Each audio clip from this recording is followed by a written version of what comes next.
Welcome, Immortals. This is your Demon Lord Drakon Sahak.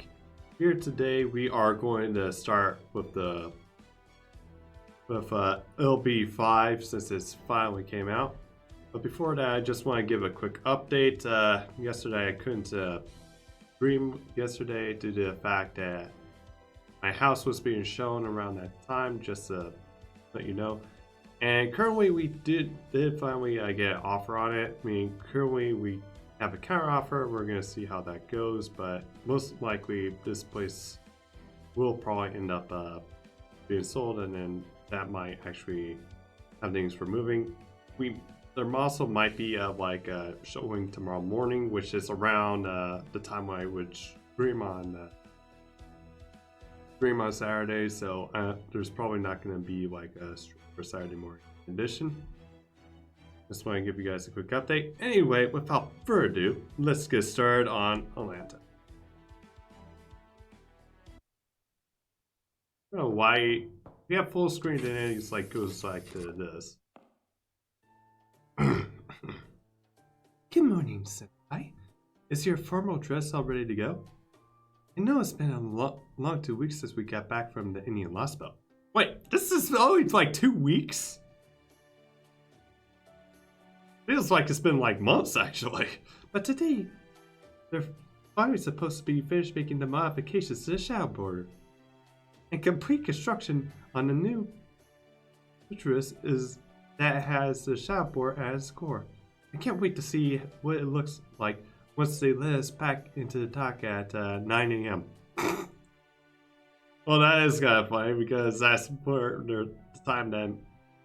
That's my time where we're supposed to have like showing the house again tomorrow. I remember the captain was very particular about us having, quote, wake up at the crack of dawn and remain on standby until further notice. Damn. Which is just to make sure which just makes me that much more curious. Testing. Pretty good with this mic. Hey guys, can you hear me? Are my derelict tones carrying in clearly to your waiting ears?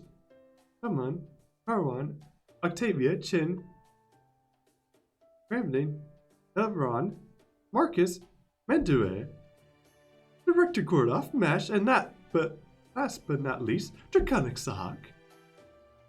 As the 11 staff members of the Novam Shadia, your presence has been very much appreciated. Now come down to the dock and meet our brand new ship.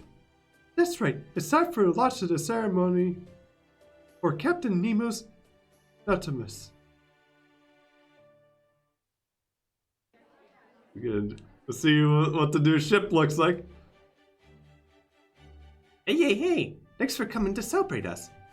We're so lucky that we get to put the Nautilus together in a secret underground dock like this. Congratulations, guy. We deserve it. Can't wait until we set sail. Gotta love how basically they did give a fuck about trying to make them all stand out from each other, so they just took like the same like image or PNGs and just basically copied them right over.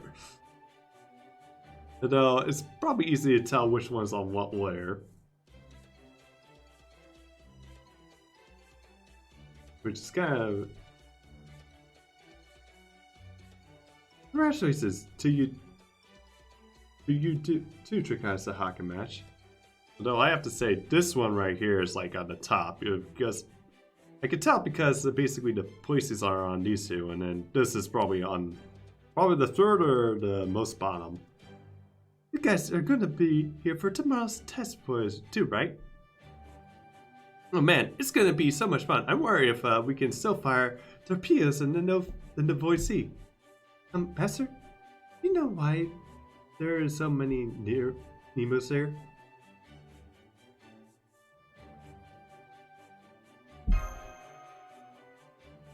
Maybe they're all auditioning for a role for the new Finding Nemo movie, I guess. Hey, who said you can leave your post? You're making a mockery of the launch ceremony, damn it! Marines, line up! Ah, look guys! The captain's all mad! Come on, let's all line up! That's more like it. Now, roll call?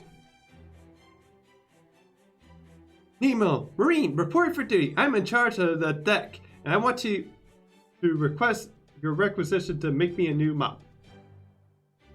Nemo, Marine, report for duty. I'm in charge of loading the really, really heavy torpedoes. Will somebody trade posts with me? Hey man, at least it's better than me where I had to like kill myself pushing my cards load for like an hour. Well, sometimes. And there's like people do that all day, but again, yeah, it's like probably yeah, torpedoes might not be as heavy compared. It's like one and done most of the time. Nemo Marine, report for duty. I'm in charge of the computer room, and I'm still not sure taking notes by the hand is really the best idea. Yeah, it's like, come on, like, have a machine up. Nemo Marine, reporting for duty. I'm in charge of cleaning the kitchen and the bathrooms. Marine ship is a happy ship. Good God, how many Nemos are there? Nemo Marine, report to duty. I'm in charge of... Yeah, I just have... Yeah, I think at this point, DW's like, oh God, we actually ran out of like roles to give these people, so let's just have them like a slideshow. Whoa, whoa, whoa! Oh, that's enough, damn it! I was a bit overwhelmed with all the new information, even before this parade of identical faces. What does it mean, as Captain? Since when do you have so many damn subordinates? I mean, I don't know why Goros like getting all upset. I mean, it's probably in some ways no different from like the multiple saber faces going around here. That's as silly as asking a Scorpion why he swims upstream, Gordoff. The Marines are close are instances of me who specialize in different positions. Having a large enough crew is essential for about any voyage.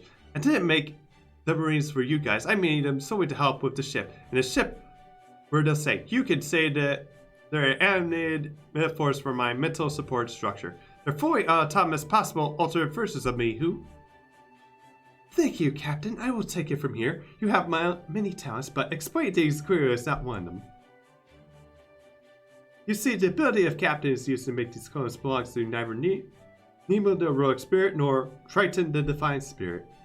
Those of us at Atlas use a technique called memory partition as part of our basic training process. So I gave Captain the ability to use it when I formed a contract with him. Essentially, it lets you, partition your brain so that you can have multiple cells processing different things simultaneously. Captain's case is the result of him gaining the ability to create multiple physical copies of himself that all act with complete autonomy. In other words, all the work portrayed to running the ship by Captain Nemo has been doing so well by himself to date. Well, that does on paper seem like a good idea, but hopefully they realize like the kind of the flaws that Shaolin showed them did when like Omi like took like that one ring and divided his like mind by 9 times. It ended up like pretty much all of them ended up being like dumber than a rock. Because yeah, his like mind was so like scared. Or perhaps more accurately, all the work that he had been wishing to do, but was thus far unable to carry out due to the lack of personnel. Now that it's being carried out by all these art Nemos, thanks to the evolution of independently achieved. Yeah, they will, yeah. Aye aye, sir! Although of course we have to do whatever the captain tells us to do. There's just gonna be lots and lots of Nemos working on the board naturalistic? While the number of Marines are still in charge is paying on the services, also the Marines aren't the only other Nemos in my Nemo series. I'll introduce you to them properly when the time's right, but for now, there's Nemo Professor, whose job is to analyze situations, come up with plans, and conduct scientific research. Aww. Next, there's Nemo Baker, the cook who will be in charge of preparing everyone's meals. All the roles are important, of course, but her stands out in particular. Then there's Nemo Engineer, who's a cantankerous, never believed she was me. She just assumes the front of wrench at you as you look at her. Look at you. On this Marisa, our crew that'll be taken along with on the ship. The only downside is that bringing the boarder aboard the new Netris means there won't be any room for a bakery, so I won't be calling Baker. No, Baker! Oh man, that's a real shame. Yeah. So, it's more and more real submarine, isn't it? Where are you gonna take it out for a test drive, Captain? Oh, I'd like to do that no later than tomorrow. We'll need to cross an ocean from the Age of Gods and the next Lostbelt, so I have to make sure everything is ship-shape, figuratively speaking. However, the only ones who will be coming with me are Mash and Drakasak. The rest of you will be staying here. What? Why? We have for our own reasons, Mandere. Sorry, it wasn't in the cards this time. Well, the captain and Mash and Drakasak are out testing the Netris. The rest have our work cut out for us getting ready to infiltrate the Atlantic Lostbelt. Developing the ultra-long-range lens, doubling and tripling the Netris defense systems, reinforcing Draka's Mysticos, and fine-tuning Mash's Artrox. Although only one is like reinforcing at the moment, thankfully, but basically, Mandere, we all have an absolute ton of things to do here. We just don't have the time to spare for you to be wasting your Macecraft expertise on a submarine test drive. Damn it! Of all the rotten luck! If I known it was gonna hold me back like this one day, I would have sold my magic crest and gotten out of the Macecraft game a long time ago. Buddy? The Earth is bleached alive. And you're still here alive and existing. You might not be wanting to do that. That's the boldest statement I've ever heard in a long time. Yeah, I have to agree with. But in case you're near Meyer, you are a mage. You would never been hired at Shawnee in the first place. So how about you just resign yourself to helping the technical advisor like a good little actor and making this prosperity ready for what is sure to be a delightful Netris test drive. I mean, I have to agree with Gordoff here, too. Even though he's right, he's like, he wouldn't even be here at this point, although not exactly for the reasons I was list, but... You sure, Gordy? Do you know that they're going for a test drive in the Void Sea, not the Wandering Sea, right? Yes, as I was saying, I'll let Draka's handle it, as I have a lot of dictionary work that I need to do myself. Yes, quite a lot indeed. Why are you looking up in the dictionary? This afternoon I'll be holding on a class to explain Netris's equipment and facilities, as well as what to do in cases of emergency. Then tomorrow Draka's Master Captain will take it out for a test drive. While they are off doing that, the rest of us will be getting things ready here at the Wandering Sea for our infiltration of the Atlantic Lostbelt. It'll probably take around 7 days to wrap everything up, so this could be your last chance to relax while on standby for a while. Make sure you're all well rested so that you can give your best for what's to come. Right. That goes for you too, Da Vinci. Make sure to rest up now. Okay.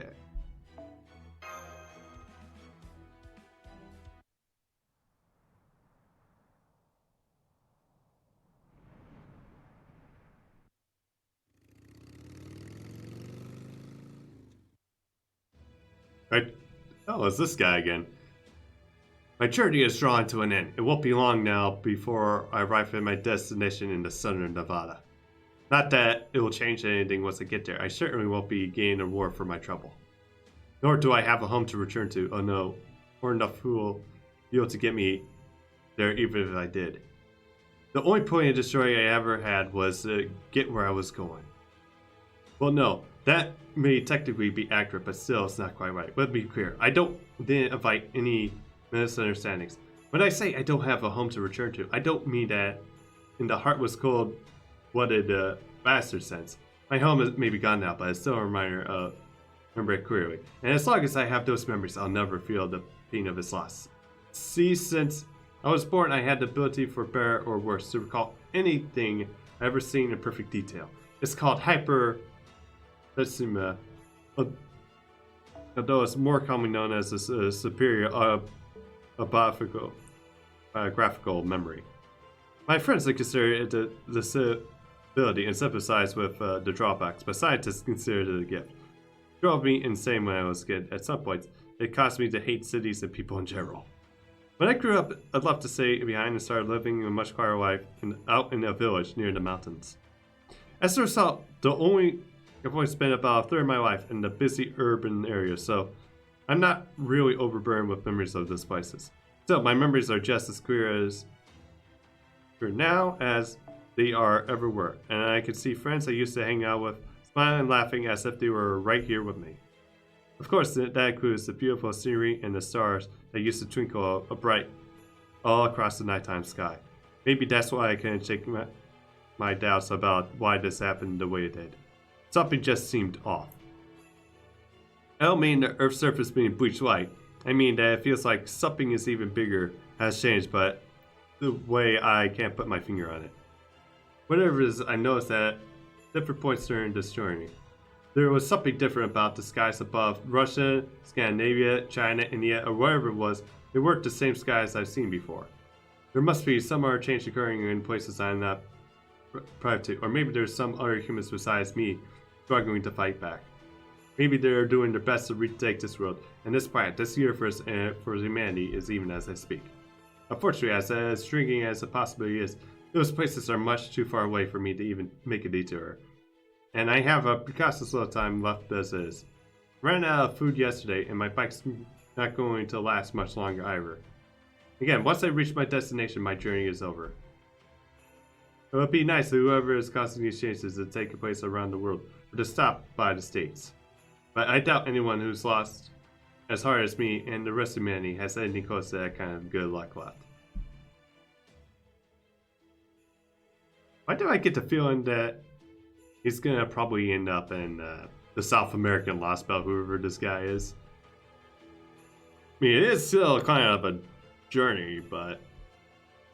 And then there's like this one area where this South America meets the tip of Central America, and it's like a harsh environment to go through, but you could probably walk through it just fine since the Earth is bleached white.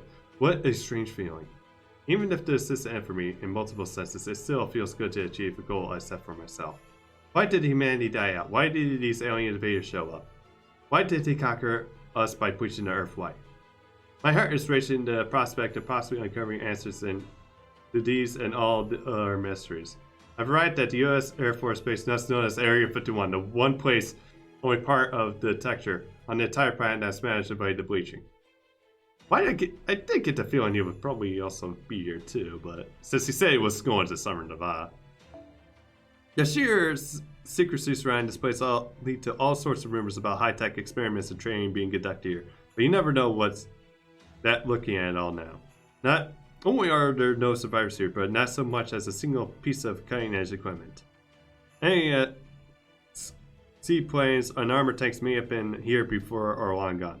And since there's no power, I doubt I'll be able to stock up on food or water either. On the plus side, the buildings are most likely untouched, so at least I shouldn't have to go shifting through the rubble.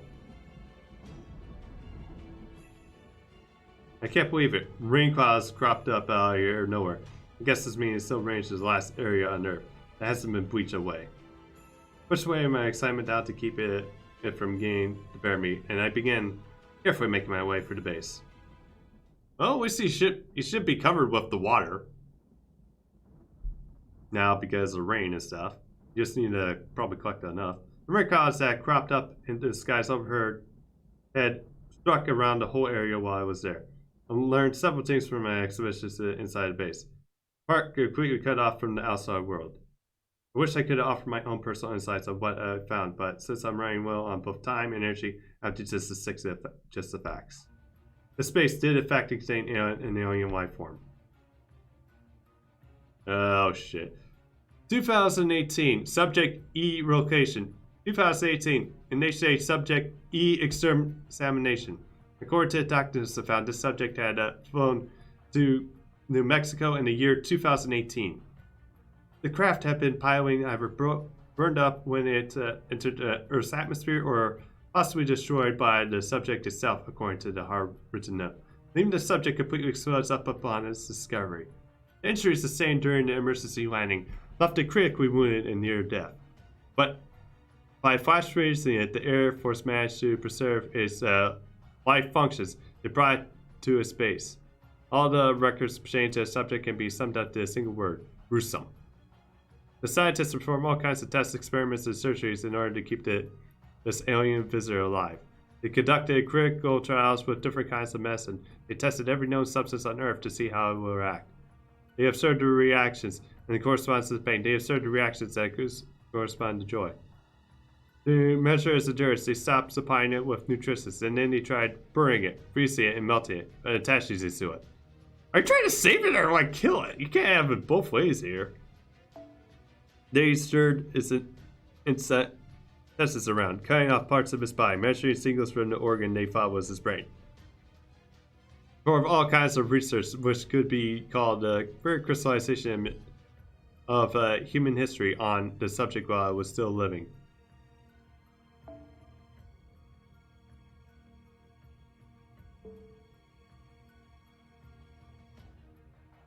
It didn't take long for the surgical procedures meant to resuscitate the subject and morph into brutally exploitive experiments. And since the cells taken from the subject's cells were made up of elements that exist anywhere on the planet, it wasn't hard to imagine where research could be eventually lead to military and civilian applications. Super controlled. That was where the top brass's true interest lied. After all, ever since the turn of the 20th century, the energy race between nations has only continued to pick up speed. There's now an insurmountable gap between industrial nations and developing ones. I could tell from poring over the documents that they began with the best intentions. They wanted to research to resolve a better life for every person on Earth, help humanity move past its endless squabbling for wealth and forge ahead to new loftier goals. However, Area 51's researchers didn't see things the same way. With every experiment they ran, they became more and more certain that the subject was emitting constant unknown signal, was calling for help. So they thought they could keep running experiments on it, to keep inflicting a great amount of pain on it. You fucking dumbasses! Even more potential test subjects would be bound to show up. Yeah, let's fight a whole fucking like army with who knows what kind of weapons here by just torturing an alien. Yeah, that's real brilliant, guys.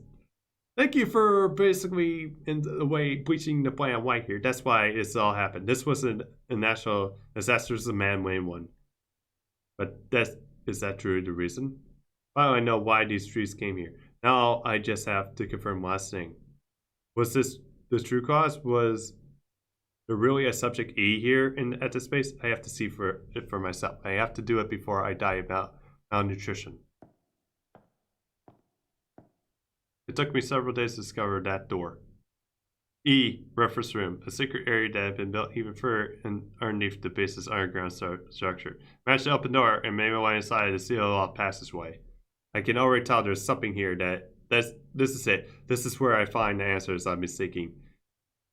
There's something different about the air that is passageways make it is all too clear. My instruments aren't picking up anything unusual, even though the passageway itself is something from another world. It's hard to remove what we think is of as reality. I know the passageway is made out of iron and steel, but it feels like I'm walking on a strange jug. I made my way across this simultaneously soft, warm, cold floor. One careful step at a time. My body temperature is dropping like a stone. I can barely breathe, and my conscience is hanging by a thread. Can't even remember how many days it's been since I last had something to eat or drink. Soon I won't even have enough energy left to talk into this recorder. But I can't stop now. I have to find the answers before I die. The answers, I'm sure, lie just beyond this passage.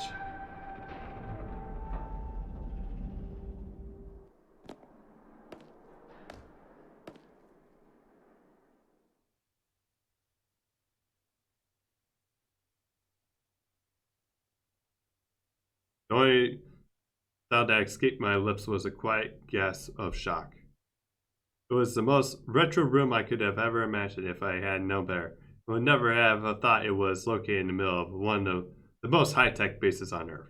And yet, there it was atop of the examination table, a bizarre thing that resembled nothing much as a dead tree. Hey there, it's about time you showed up, Blue Book.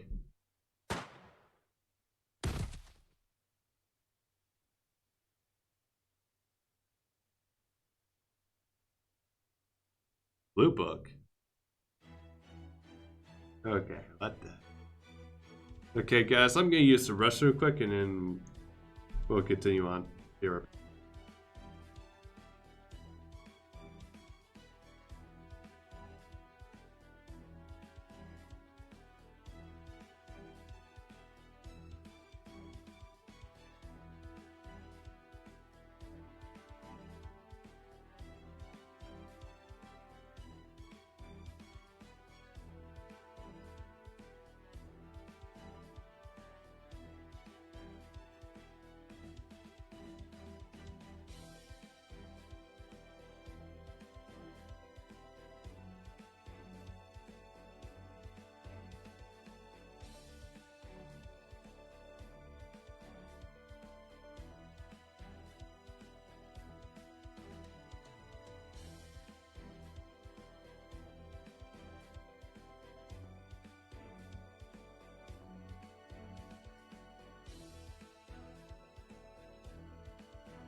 Okay, I'm back, guys. Now, let's continue on with the story.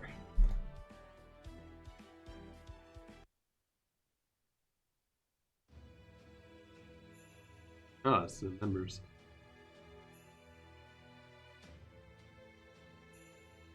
That's all I got to report. Is there any other questions? This isn't like you, Pepe. Don't you always used to tell us that we should act our cheers when we lost? Unless, of course, you don't consider any Lostbelt disappearing a loss at all. My. I see that at least your sharp tongue has managed to a full recovery, Caddick. Alright then, let me rephrase. Not only did I get in the fight with my Lostbelt king, my very own servant washed his hands of me. And I had to run all the way here with my tail behind my legs after Shadia, our sworn enemy, saved my life. I'm certainly the best sniper. But hey, with a face like that, it's like you I definitely do consider him the best one in my book. But at least the roasted bananas were super yummy. Never mind, I take it back. You're just as cheery as ever. Now shut up already, will ya? Now that's our peppuccino. Besides, it's still too soon to declare yourself a loser. Knowing you must have already gotten in their good graces, right? There's more to the match than just slipping a knife between the other guy's ribs. Getting your opponents attached to yours is a pro-level long game move. So the way things are going, I'm betting that their next destination will be the last. Am I right? Oh yes, this next one will sell things once and for all. They won't be going for your loss to your lost spot. I mean, not that they have a ship, they can all but certain to come here, even though that practically guarantees their demise. Well, damn, that's a real brave of them. Gotta give them props for that. Hats off to you, Shadia. We couldn't ask for a better guy to fill in that last seat. What was his name again?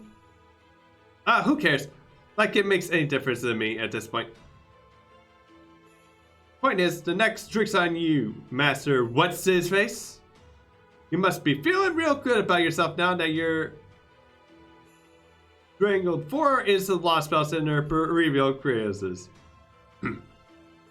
We can't be sure that the shinies will come to the Atlantic Lostbelt yet. Who knows? Maybe they'll end up gunning for you next, Barrel. So, if you were got any time making shitty, tasteless analogies, maybe you ought to spend a game ready for them. Huh? You serious, Gaddock? You really think that I might be next? Are you feeling okay? What are you talking about? What are you talking about? I'm just saying that it's possible that... Oh, Trina hasn't told you yet. Well, hey, since all the alter egos aren't here at the moment, so we don't have to worry about them. You don't mind if I tell you and myself, boss? No, there's a director concerns the next phase of plan, so I'll fill in myself. Shifret, the tree of Ephesus in Barrel's English Lostbelt has already been filled. I secretly asked Barrel to see to it that the English Lostbelt would go away on its own accord. It's already filled? Then how are you saying in the English Lostbelt doesn't exist anymore? Nope. It ought to fall apart and disappear real soon. And for the record, you have no idea how hard it was to pull that off. The English Lostbelt, or the British Lostbelt as they like to put it, has like 1,000 Fasonia beasts for every one of the few humans here. You have to... And you can easily find yourself a whole different world with completely different rules if you just a little way down the path. It's hellish Wonderland, and it's coming from me, a guy who was raised in the UK. That's saying something. So it wasn't easy sweet-talking them into cutting down the tree of evidence themselves. They're probably cursing my name to hell and gone for tricking them in the right and now, but not that it's gonna do them any good. Is that true? Because unless my eyes are playing tricks on me, I'm pretty sure I can still see the wall of light up around the English Lostbelt. Yes, I've seen it too, but even so, the English tree of Ephesus is most assuredly gone. Once the tree of Ephesus grows tall enough to reach the stratosphere, their branches start to interfere with another, resulting in a kind of a network. And we haven't seen a single enemy, single from the Shifret for a few days now. But that'll be long before that accursed wall of light, the world's end, falls through and it disappears as well. Alright then, next question. Why did he get rid of the English Lostbelt like this? I thought our Lostbelts were only supposed to fight each other once their territories made contact. It just goes to show that there are exceptions to every rule, Caddick. This may be difficult for you to understand, but since you have no way of knowing how deep London's debt is to say the clock tower's abyss runs, but the English Lostbelt was the only one that cannot be allowed to remain. Nothing good could ever come from it, not for us and not for the Four God. However, the Four God knows nothing of this planet's history, and we have no way to explain. We can't even say anything to the priestess as her role is purely observational. Speaking of which, she just showed up. All that aside, Caddick and Peppercino, the fact remains that I should have told you about this. I didn't. For that, I am sorry. No point apologizing about it at this point, but I still don't like it. But at least I'm in the loop now. Same here. Besides, I've already figured out that Beryl was up to something. But you know, Christina, with all that said, that doesn't mean that your tree of Hypnius is the only one still operating. Don't be ridiculous. Have you got about 8 bits Lostbelt? At least 2. I guess. Only problem is, I can't see anything that looks like a tree of Hypnius anywhere around South America. So I have to take it. That means all the pressures connected to the canopy are covered sky from the Arctic's Lostbelt done. Good grief, I really can't get anything past you, can I, Pepe? That's correct. My tree of Ethnius is the only one receiving the blessings of the Four Gods' Earth-coming canopy. What's more, my tree of Ethnius is also grown to complete maturity. Once we confirm the English Lostbelt's disappearance, our plan will enter its final stage. The canopy has only been absorbing the Earth's mana. It's also been soaking up all manner of cosmic rays, the kind that Earth's magnetic field usually deflects. We will focus the entirety of that combined energy into a single point, thereby enabling the foreign god to descend upon this planet. From there, the changeover should be swift and all-encompassing. The old world will perish and the new order will be established on this planet. And I will be the last human left. Here he goes talking about the big game again. Are you sure that's all going to go off without a hedge one dime? One more time you spend the grandstanding like that, kind of puff royal, and one more chance as they have show up and ruin everything.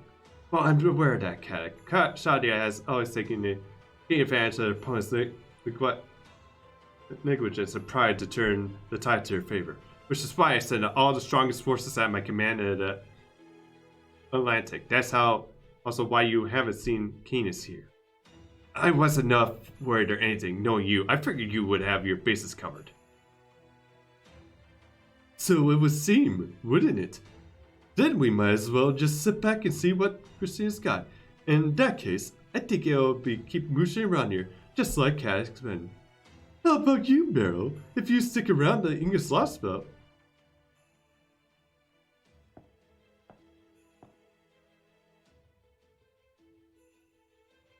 Okay, who shut up? Hey, don't you go off and you're gonna tell me if I stuck around there, it'll just be a matter of time before they come for my head? Bro, what did you... My. So you're already from the coop. I should have figured you knew exactly where you were doing. Right? But seriously, I was downright terrified out there. I was like, I can't take this crazy island anymore. I'm getting out of there while I still can. Then I jumped off the cliff into the ocean and had Canis come pick me up. Oh, and I get a load of this. You guys will never believe what I went through over there. The Lostbelt is home to a princess who knew nothing, and I do nothing about the ways of the world. So I figured I could take advantage of her in all sorts of ways if I got her good graces. Oh god. But she had her head up in fairy tale land and way more than I could imagine and be clinchy. Even when she found out I was a human spy, she didn't even bat an eye. She just shrugged up right up against me and saying things like, I will follow you to the palace of house itself.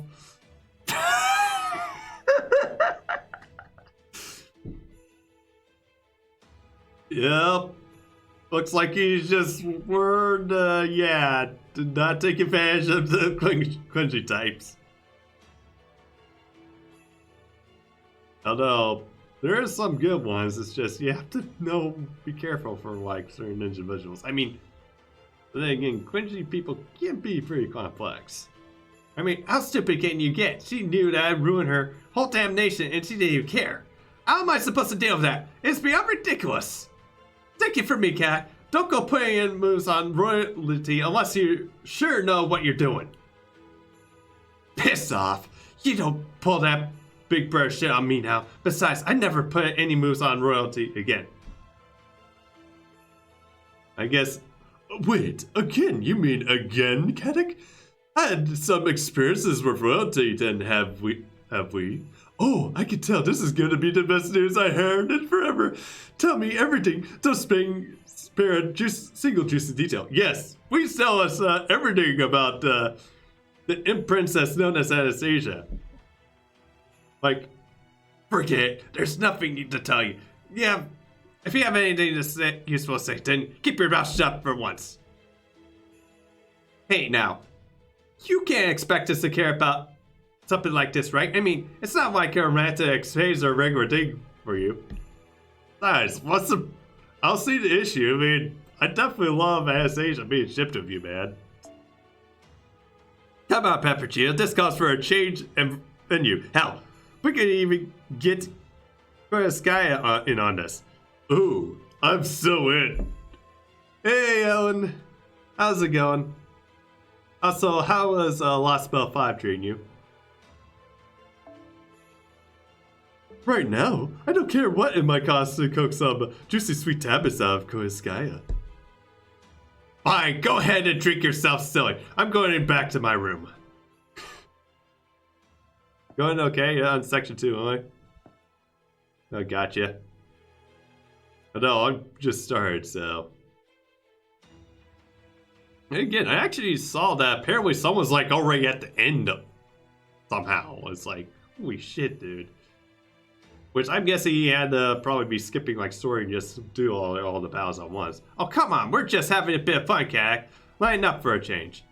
Now, how about you show me where I can find a nice place to hang around? I only got here, but this Atlantic Lostbelt is supposed to be amazing.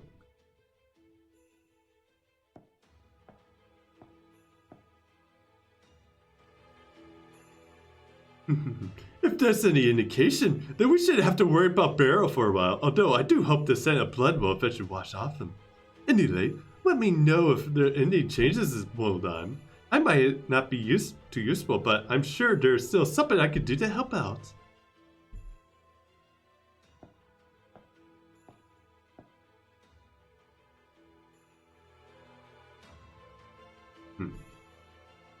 Now then, perhaps it's time you consider sharing your opinion before I make my final move, Priestess. This could be your last chance, seeing that as the foreign god's disciples have yet to even realize that I have my own goals in all this. Oh, he knows the flashing too. You must have seen the adjustments I made to my Tree of Atlantis, along with the way in my interests align with Zeus's, even if our conclusions differ. But somehow, in spite of all that, you continue to do nothing. Very well then. I will not waste more time asking you why you continue to insist on observing rather than acting. Nobody knows if the foreign god even truly exists. Not even the disciples I have ever seen him. No, for the fact is, not even they have any means of determining what the foreign god's true intentions may be. Foreign god is truly a god of emptiness. I cannot, in good conscience, leave mankind's fate to such a being. I will eliminate Shadia, watch over Zeus until he passes, and establishes the Tree of Atlantis as reality. He'll continue to stay back and serve, void shaped like a priestess. Nobody else is left. I alone shall realize the future you failed to create. Some bold statements right there. I'm getting this wool time.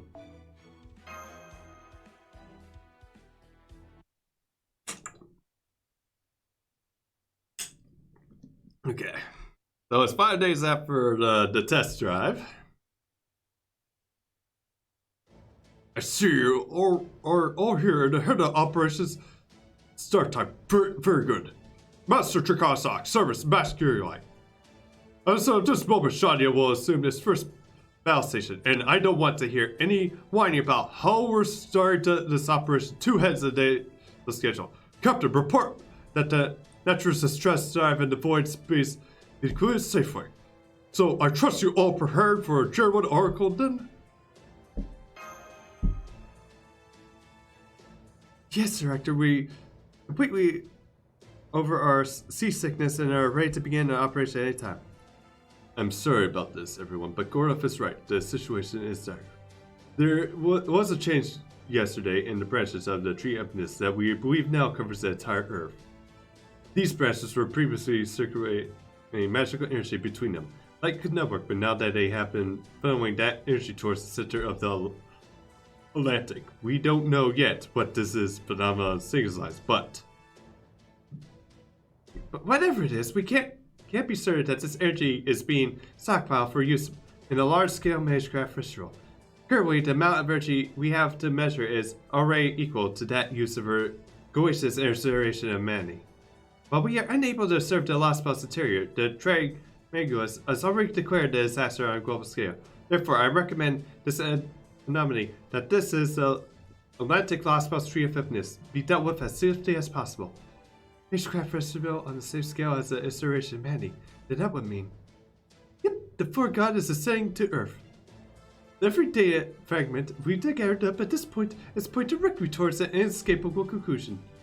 That being said, we still don't know what this foreign god is, or where they're really a god, or hell, whether or not they even exist as truly in the first place. Sorry for being so useless. Yeah, you're good, Da Vinci. There's no need to apologize for that, Da Vinci. Yeah, Gora's even sticking like the words out of my mouth like a couple times here this stream. I get a feeling he's gonna probably be doing this for a while. This part and then part 2. You can't help that we have so little information to work with. It's not your skill set or the problem, it's the damn Cypress not giving us anything to go on. Although, of course, it also seems that they don't know any more about the 4 gods than we do. I expect that only the Cypress who does know the truth is the leader, Christina Woldon. Not to worry, I expect that too will be made quite clear over the course of this operation. Both the English Lostbelt and the South American Lostbelt are currently appear to be stagnant, with never showing any first signs of expanding their territory. Further, as we had previously discussed, the Shadow will be directing all resources towards eliminating the Atlantic Lostbelt. And now that our operations are complete, the Nutris shall be equipped with an ultra-range lens capable of surveying outer space and a record-breaking magecraft barrier from all of human history. The Shadowboard has been overhauled with such a significant degree that it could almost be called a wholly new machine. Both the Nutris and the board have been outfitted with identical functionality, in the like event that one of them is scuttled. And Miss Rice's round table has been infused with enough magical energy to summon a number of servers on site. My only regret is that we weren't able to finish an Ontrack's replacement unit before circumstances forced our hand. Oh, don't worry about that. I will be continuing to work on this design myself. There should already be enough materials for the reconstruction of the board. So as long as you're able to discover or otherwise pursue your concept of powerful enough to fill in one of its bullets, I will be able to put the whole thing together in the time it takes you to eat lunch. Right. Both my ultra-long sniper rifle training and our Trix's transformation sequence has been cleared for action. If it needs to be deployed to give us an edge during the Cypress battle, I promise I will make wield of my best of my ability. Is this about transformation sequence? Are we gonna get Sailor Mashu here? Now just pretend you did not hear any of that. Besides, we still know if it will ever be relevant here. Now then, as the commanding room officer who has been holding down the fort in your absence, I would once again like to give my usual order for those on the field. The situation has changed significantly. I will not say that we do not have the minute to spare, but I will say that time is definitely not on our side. What's more, it looks like that this was the case for most of the key point attacks as well. The Atlantic Hospital. They have now put us in check before we had a chance to do the same to them. This is probably going to be longer than any battle that you have fought to date, both in terms of the number of enemies and the path you will need to reach your destination. Even a serial sail can only take you to the Lost Belt's outer edge, which in this case means there will be even more distance between you and the treaty nothingness than before. So I urge you all to handle yourselves even more cautiously and cool-headedly than you have been so far. In this Atlantic Lost Belt, the act of worrying about this world may actually end up working against you. So I ask that you all stay strong and that you simultaneously be proud of your own mounted potential. So if you ever reach a point where you decide you cannot continue with the operation, feel free to come back here immediately. No, what am I saying? Now it's not the time for permission. This is all my third process this fall. She has been insistently insisting since yesterday that this simply cannot work. Alright then, let's all go out there and take back our Earth. Field team, go ahead and board the border and start with Master Drakan Sahak. Once I confirm that all your vials are green, you are able to untether the Nutris from reality. Sorry if I missed that there. From there, you will execute a serious and this operation will commence in its earnest. Order Lostbelt 5. Sub-order those who cross the Sea of Stars. Make sure you all give it everything you have. I look forward to your safe return.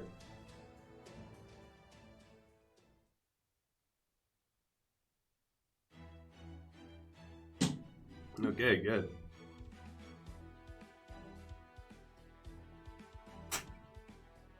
And we're okay, and this just one more, and then we finally get into the whole thing. Oh, now we're in. We're still not in there yet, but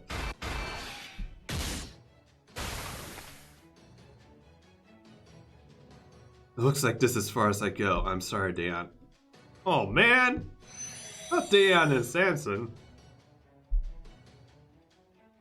Samson.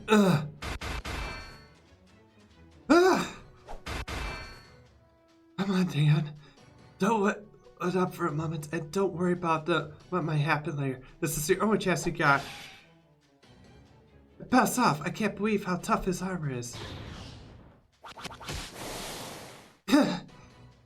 He's not even using his Nova Phantasm. Nova Phantasm for Delise.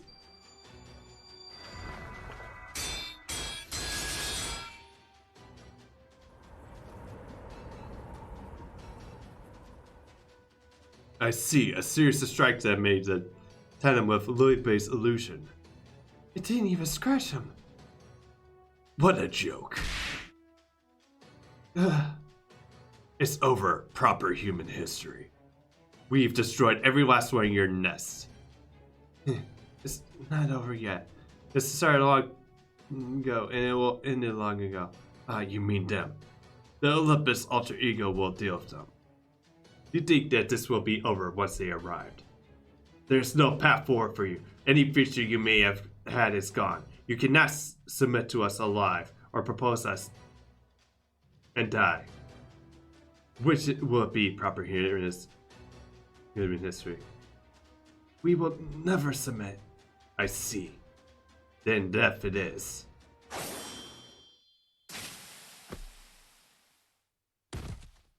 Oh, don't they? Oh, God.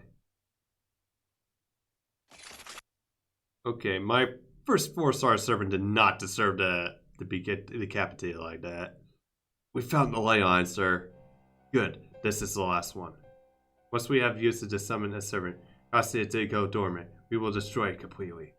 Our enemies should have no better than to give us time to prepare for their arrival. Now we will, so they have no chance to whatever so defeating us. Without a catalyst, the only sort of heroic spirit that can summon here will be one drawn to this place by sheer coincidence. But make sure you stand back all the same. We may end up summoning a berserker after all. Yes, sir. Hear me now in the name of our great images. Come forth from the circle of by guardian of scales. Come forth and dedicate your life to Olympus, this land brimming with the breath of the gods.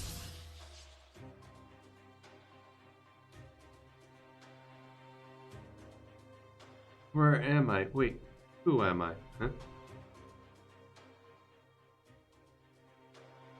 Are you my master? Yes, I am. From here on out, you dedicate your body, your life, and your skills to Olympus, down to your very last drop of blood. It is through this servitude that your life will have meaning. What do you mean by that? If this is beyond your comprehension, then your only task is to die. The stealing man spoke quietly, but his words carry on unmistakable fury. Yes, master, my life is yours to command. The servant kneeled bow on their head before their new master. It was then that the man lost interest. All that mattered to him was the servant was not an enemy.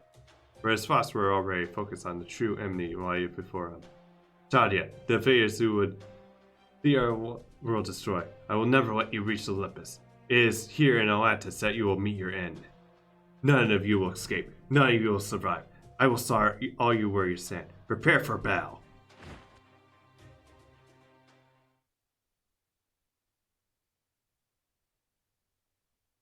Meanwhile, a man and a woman watch as a certain sea craft makes its way across the ocean. Are they serious? Is that really all those rules that Shadia brought to try to cross the sea? Hey there, where? Oh, that must be it. Wow, what an awesome ship. Although, I guess it is a little concerning. It is a beautiful ship, but it's way too small for these waters. Although, it might have been too soon for them to make their move. Worst case, this might The battle might be over before it began. I just hope that they haven't let their victories over those poor Lostbelts get to their heads. Well, that's harsh. And here I thought I sensed that you were firmly on the Master Shadia's side. Oh yeah, I am. I can't help but go weak in the knees for Drakasahak. That's why I'm a little concerned for him and his team. Looks like they're bound to have yet another rough start. You found that happy turn of events. Even now, I still can't fathom your mind works. Is it because you love for dire predicaments? I swear you're far more berserker than a saber. Well, she's not the only one, so. Which is like also ironic too that she was a berserker. Well, of course I'm gonna smile all about this. I'm genuinely thrilled that they made it here. How about you? Didn't expect that Shadia would show up here now. Well, I haven't ruled that out. How unfortunate it is that the worst possible scenario for them. At last, I finally get to see them lose. Well, you sound happy. I thought you were certainly the look it. I can't understand them for having such a hard time in Russia. It was their first lost spell, after all. I can accept their perfect showing in Scandinavia, as it was a world too kind for its own good. I can turn a blind eye to reconnaissance of China, for that was a world too long without any manner of festivity. And I can concede that they have the right to be self-righteous in India, for that was a clear-cut case of good and evil. No doubt there's only these experiences that the Shadians are likely thinking of something along the lines of the Atlantic Lostbelt may be a threat, but must be a way to overcome it. But they would be wrong. There's no problem here that needs to be solved. None. This Lostbelt is already perfected and is actually moving ahead to stages beyond proper human history. The Shadians shouldn't have come here with the intention of being this Lostbelt, and they especially shouldn't have been trying to learn more about it. What are you trying to say? I'm saying that coming to this Lostbelt with any intention other than complete and utter annihilation is a terrible mistake. I can only hope that they realize the error of their ways before they completely wiped out. Alternatively, well, no matter, I have my own work to do. How about you? If I like, I can now take you to your ship now. Oh, no thanks, I'm good. I'm just gonna go ahead and wait for them at the enemy's main base. I misspeak? I thought it was clear that the Shadis were going to about this now. They're all going to end up dead. Oh no, I understand you. I just don't agree. Sure, they might suffer a horrific defeat and end up losing everything, but there's still enough of them left to fight back. So in the meantime, I'm going to do what is best suited for. So that I can really be pass the torch to them once they finally actually make their way to the goal. I see that you can also see how this is going to end a bit in your own way. Very well then. Go ahead to Olympus, if nothing else. The Shadians should make her an excellent decoy. Right, the gods can't tear their eyes away from them. So on that note, I guess it's goodbye, Shadian, if I run into you again. There. You won't. This is the last time we will ever meet. My eyes see no further trace of you once we go our separate ways here. Well, at least I got to keep things nice and simple then. Hey, do me a favor and tell them that I'll be waiting for them up ahead. Okay, thanks. That fool. As if I ever passed such a message. That aside, I would have thought that she would make a trek to Olympus via constructive dripping. She truly has her own personal bridge-shift device. Unfortunately, Shadia, the same cannot be said of her rescue. The enormous iron wall that is the fleet of Olympus will rain shots down upon you like a meteor shower before you even see them coming. And even if you somehow manage to get past that, you will need to face the nihilistic god of the sea. Do you truly understand your position here, Drakasahak? You have no time to spare to learn about this lost spell. The moment you attempt to do so, or get to know his cipher, it will be the moment your journey comes to an end. Your incognitability that has helped you prevail thus far, but you can't count on it forever.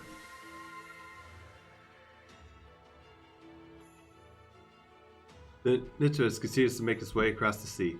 After confronting and overcoming an emergent triumph against the 4 Lostbelts, his crew prepares to face the 5th and most formidable of all.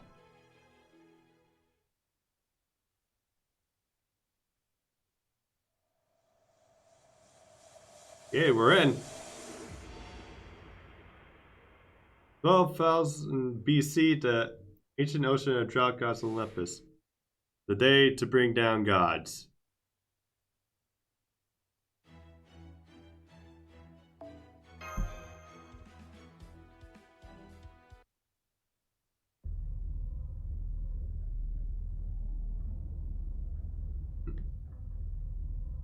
Hmm. Hmm. Damn, you could cut detention in here with a knife. This is finally it, Master. Yeah. Come on. Come on now. What is so long faces?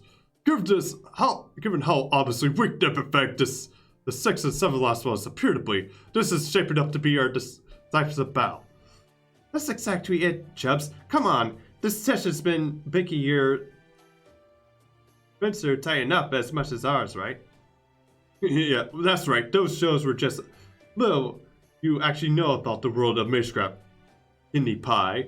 I'll have you kidney pie. I'll have you know that the tension I'm experiencing right now is nothing like all of yours. Now I'm generally freaking out here, and I thank you not to lump me in with the everyday nurse. As far as the mages go, Haddock Supplis was at the bottom of the barrel. Every aspect of the boy, from his skill to his lineage, the resolve was truly generally substandard. Ophelia Chromosome's mystic eyes may have been messy, but she was just a little girl with no killer instinct. Akira Himika was, well, her existence may have been cheating the system, but she was never actually a mage. I would put her in the same category as any dangerous wild animal. As for Peppuccino, on second thought, he's so slippery, I don't even know how I would go ahead and evaluate him. So, let's just say the exception to the rule here. Oh, he is the best sniper. It's like, yeah, forget Woldime. Peppuccino now, that's a sniper you want right here. My point is, Christina is out on a entirely different level than the other snipers. There's simply no comparison. Oh, does that mean you met him before? Perhaps as the Mages Association?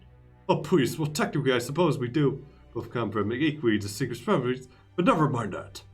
Listen, the clock tower here is where the true geniuses are, and there's even mages that tell us well beyond the average and considered strictly ordinary. As such, simply being able to stand out there marks you as somewhat capable of changing the very world. Christina Woldheim has been claimed as one of the brightest stars of the elite aristocrats of the Bartholomew faction, as well as the Democrats of the Grand Royal faction, and even the staunch neutrals of the Melissa faction alike. Despite their differences, they all had equally high hopes that he would be the one to rebuild this world's deteriorating foundation of Magecraft. They even thought that he might have gone on to find a 13th requirement to stay at the clock tower if he had decided to join Shire. Really had no idea Christina was so high regarded in London. And yet you never met him yourself, huh, Gory? Of course not. I was always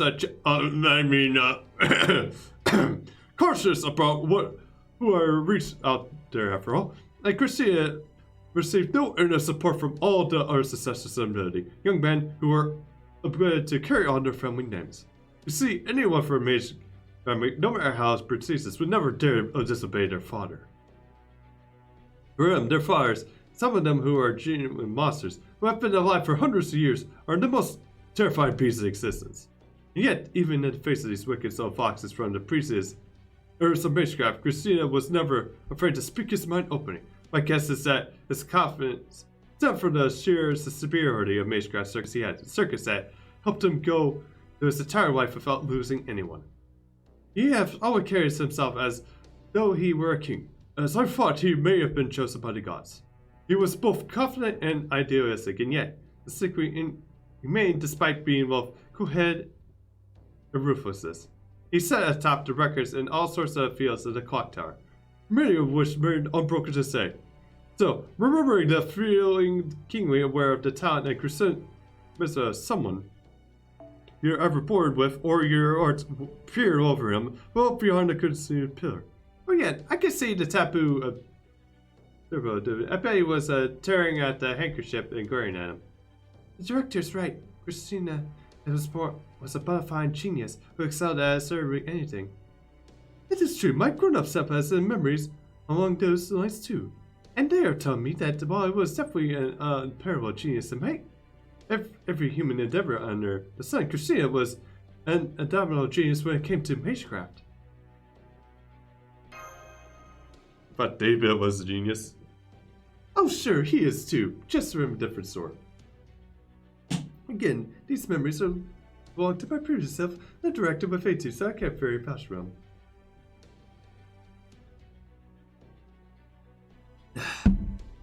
But I say that David's the type who could make the impossible possible, while Christina's the type who could master anything we know could be done.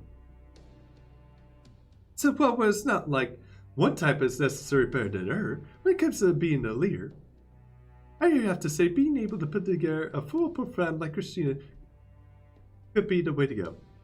Nonetheless, the fact remains that they're both pure geniuses. I can't say I relish the thought of opposing either one of them.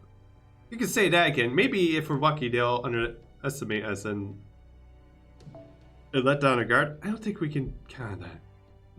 Christina's always gave everything his full effort, even combat simulations. Remember, it seemed to me that he had a real aversion, a hatred almost, to settle for anything less than what he wanted. I guess the genius who refuses to take the easy way out. Perhaps this means that he's actually just a hard worker. No, I wouldn't say that.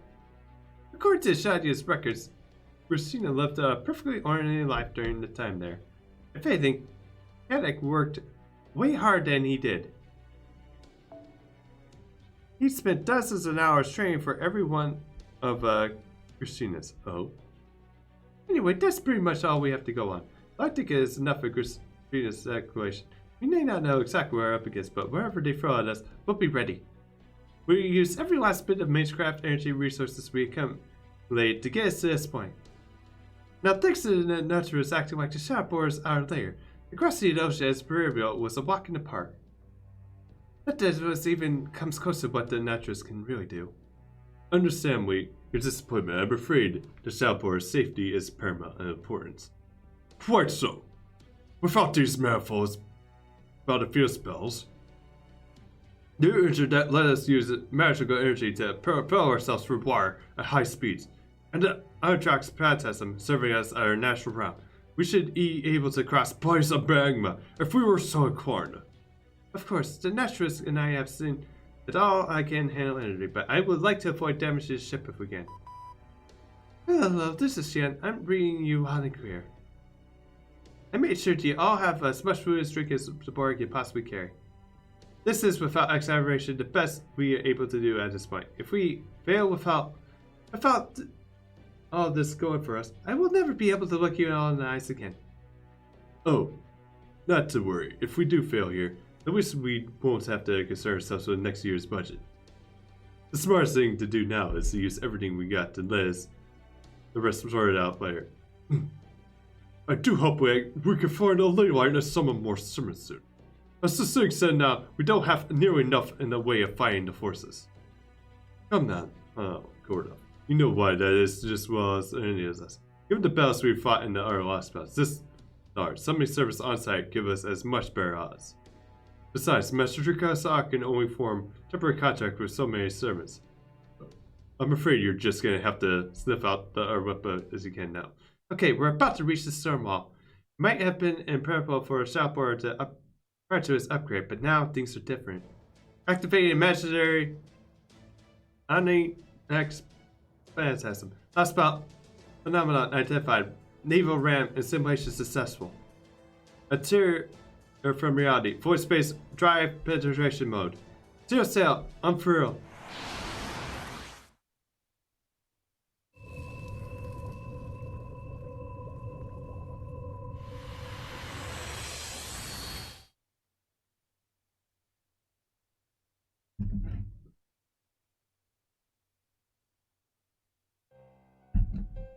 Sir, the lookout has just reported a faint ripple in the eastern floor. What? The white wall. Of course, it could have just been our earthquake. Do you really think that we would be seeing an oceanic or earthquake now? No, this is most likely Shadia. They may have been arriving a little later than expected, but the plan otherwise remains the same. Assume the idea is to see the drive for the Eastern Four and train your sights on their most likely emergence point. All hands on ships and battle stations, hurry up with the Lamia deployment. Yes, sir. Listen up, do not treat these foes as you would the typical road servants. Servants who have formed contract with a master are stronger than you think. Do not, for a moment, think yourselves above them. Let down your guard and you will find yourselves hunted for the rest. Hunted instead of being the hunters. Yes, sir. Very well then, I leave this to your hands. Understood that interrupt production is coming along extremely well. What the fuck is that? Is it possible to manufacture those things? Yes, well, at least the prototypes. Damn engineers, after all this time, you still haven't been able to complete them. Well, no matter. Send them in. Yes, sir. Activate the Enchinada. Right away, sir. Well, that answers my question, somewhat. A creature that splits out monsters in spite of the absurd it costs is indeed the murder of life. This should have been all manner of applications. Come on, move it, go, go! Hoist the beam sails, head for the target coordinates, full speed ahead. Third fleet has arrived at the target location coordinates. Enemies are now ready to deploy your orders, sir. Take them out.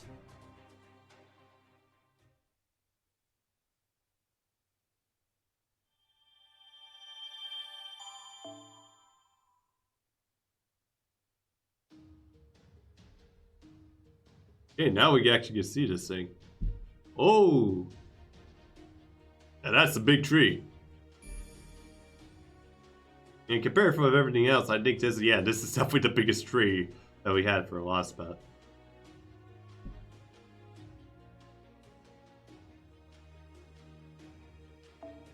Okay. Crisis after crisis. This quest you must fulfill certain conditions with a set number of turns, or you will be defeated. Additionally, you will form your party immediately before the battle begins. Yes. Section 1. Crisis after crisis.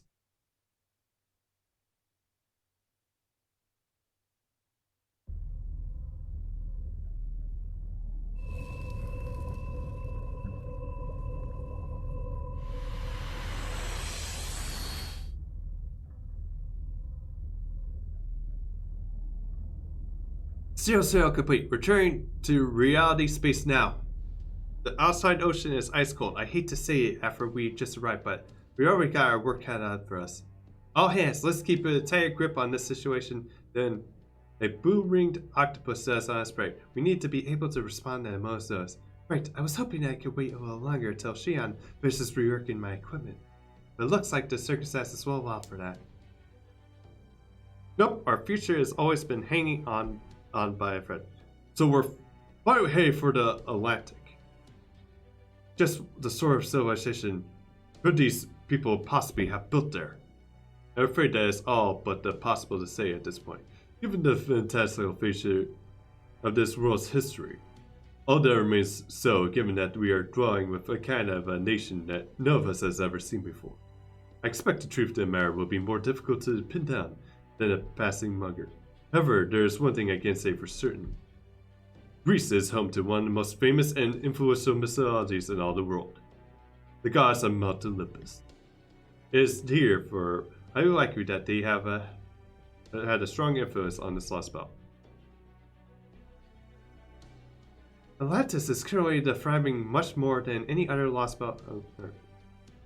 You can't tell from the fact that we're observed the tree emptiness from the outside of the storm wall, if only just. That means it has grown so large that now impossible to cover up. It's hard to believe that something so imposing could be so empty. Expect a tree like that would be put on quite a fight indeed when it's finally time to cut it down. Alright, reality space established. Oh, stable. We start to emergence once we confirm there is no hostiles nearby. I suspected about surfing. Damn it, I can't believe it. how sharp their eyes are. Not only that they already see us, but they head straight for us. What? You mean we're already under attack? What in the world were you doing, Captain? They were waiting for us. They must have pinpointed our place at the time it took to establish a reality base after Zero Sail. What kind of observation equipment are they using? That was like throwing a stone into the ocean and tracking it down to nothing more than a sound made. I know that we won't be made such a peep, but my driving is smoother than the slickest of dolphins. The only thing that could possibly survive is the faintest ripples that made it into the Lostbelt. And to do that, they would have had to continuously been serving this entire storm wall without a moment's rest. Never mind how this happened. Just get us out there. Damn it, Mandarin, full reverse. Wait, don't take any evasive moves just yet. Pull up the monitor and take a look at the surface. Hurry.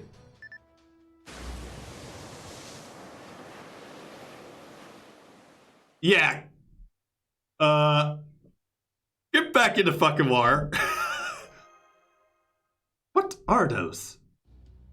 Oh, awesome. Those ships are using technology beyond anything our civilization and a whole fleet that... What are you doing, Marines? Don't want you to listen to the Shion spatting on Ivor, but you can't just cut her off. Don't blame us, Captain. It's not our fault. Some sort of atmospheric interference to just cut off our connection to the Nova Chadia. Oh no, we got a report to make too, Captain. Not just the enemy ships that are picking up a servant. There's on the water too. One that's really we don't want to run into. About time you shoddy ingredients guy here. Now I'm going to murder the absolute shit out of you for making me wait all this time. Canis, the divine spirit. She's here along with the entire fleet. What you wait for? Get us the hell out of here. No, don't have any other options. Shoddy, address mission? Is she on? No, it's not. Attention enemy vessel from Shadia. Attention enemy vessel from Shadia. Requesting a line of communication over. A transmission. Does this mean their civilization has advanced to the point where they develop long-range communications as well? Even if only that use magic. I'm going to pick up Jukarasak. Okay, you're on. This is Gorda Musk, commander of the Shellboard, speaking on behalf of Nova Shadia. I am Odysseus, commander of the Olympus Defense Forces. What? I am contacting you with your first and only warning. We have come to kill you. There will be no surrender, no offers of amnesties, and no negotiation. We will not stop until we have confirmed every last one of you is dead. So, Pressy, yeah, you can't even get a word. This communication is terminated. As you will be shortly. Well, that's the false guts there. It's like saying, oh, we're just gonna kill you. It's like saying, either you leave or we will shoot fire on sight kind of thing. But no, it's like, oh, we're just gonna kill you now since you just showed up. So we can't even attempt to talk these out in an effort to maintain status quo. This situation could be worse. We'll just have to make an escape. There's no way we could possibly defeat Canis to sea. Engineer, grab an assault light. I'm going to crank the engine as high as it go. What was that? You want us to run by me again, cat bastard? What kind of predicament do you get my poor little ship into? When is this all over? I'm going to kick your ass so hard you'll taste nothing but salt leather for a week. Alright guys, I'm taking the safety valve off the Triton wheel. All 4 components are now running at substation. 30 seconds till we are full valve speed. Host Mandarin, set course for minus 1200 seconds. We're going to drive back once the instant is critical. Yes. Oh, Wilbur. Prepare for a seal sail now. Throw me the prototype. Throw the prototype at him. We'll move in to cut them off while we're busy. Yes, sir. Operating the cage and inputting the target. Injecting the thermos. Drama. Go, go, go! It's still not enough. Canis, you go too. You don't gotta tell me. No way I'm gonna let him go away. I'm not gonna make I'm gonna make them wish that they all never been born, especially that little runt.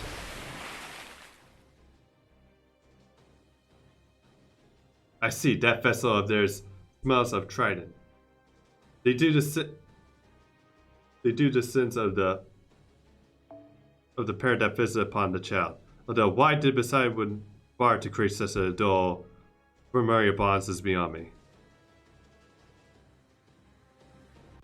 I'm getting somewhere on the sonar. Hostile contact, moving fast. Crap, it's going to intercept before we can intersail. We can now to notice this whole area will be completely shattered. Abort zero, sir. Change the spells to physical defense. Defense, give me an escape route. Our only hope is to smash through this dragnet. You head out with Bash and hope back to on the surface. If Cadence makes it inside the ship, we'll all be dead. We'll all be done and truly done for. I'll solidify the wire near the metro so you can use it as a foothold. Hopefully that'll be enough. Master. Roger that. Surfacing now. Opening the hatch.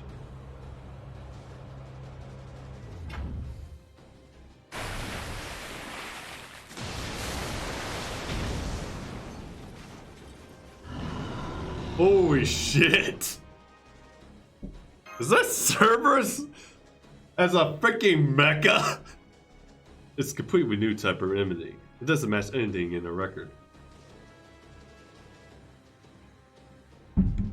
Well, normally encourage to use a corrosive caution, but I'm afraid that we simply don't have the time.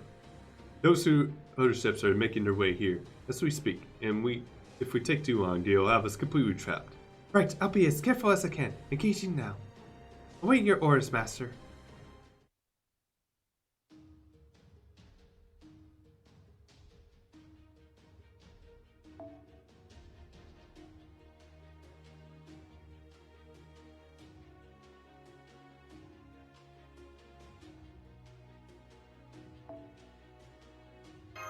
Okay.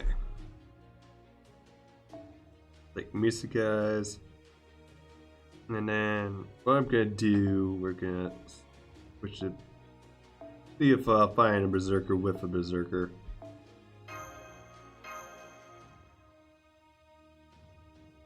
Oh, only one way to see if this works.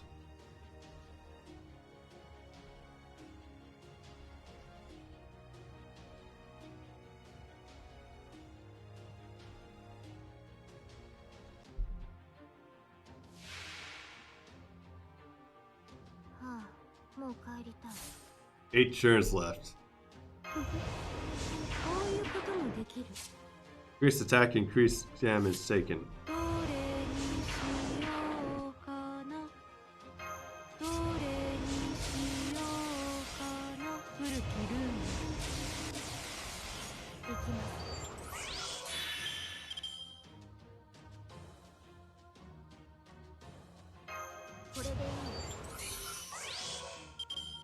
I'm gonna say that because counting cards here.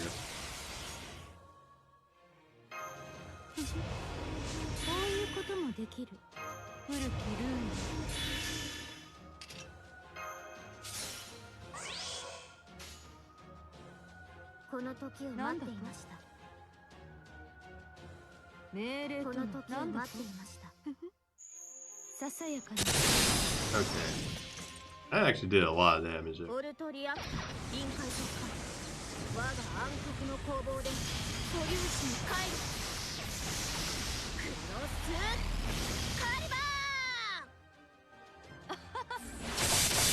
Oh yeah, I'm definitely gonna be making that.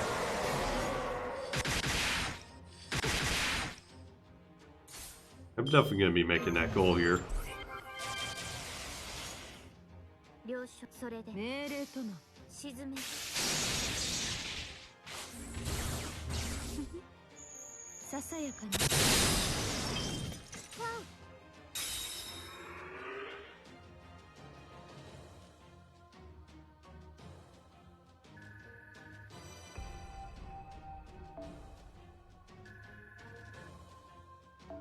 And I'll take that XP right there. Almost actually took off like Like a tenth of a million now.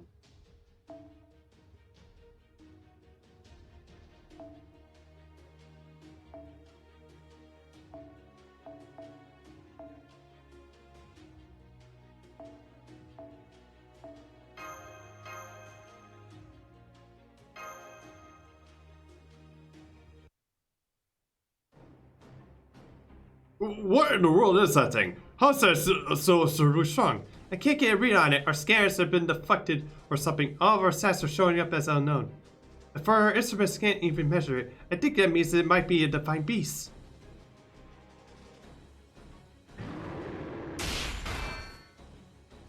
Yeah. Yeah, it's too damn strong. I'm going to release my Nova Phantasm. Get ready, engineer. Are you nuts? Why would you use up our trap card now, you moron? Fine, we're gonna use it. We're good to go at any time. Do it. And if you die from this, I'm taking over as the lead Nemo. Swapping Great Ram over the impact form. Holmes! I'm gonna go ahead and give you all you got. Run it through Great Ram Netrus.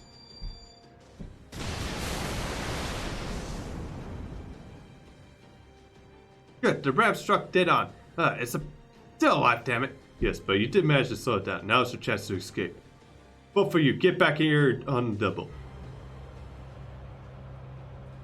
I'm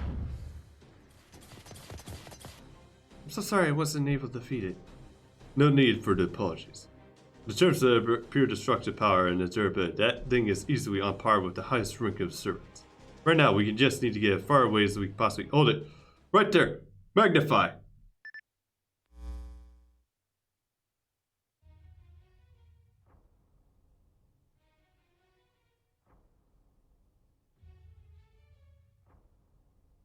What the poop places is that?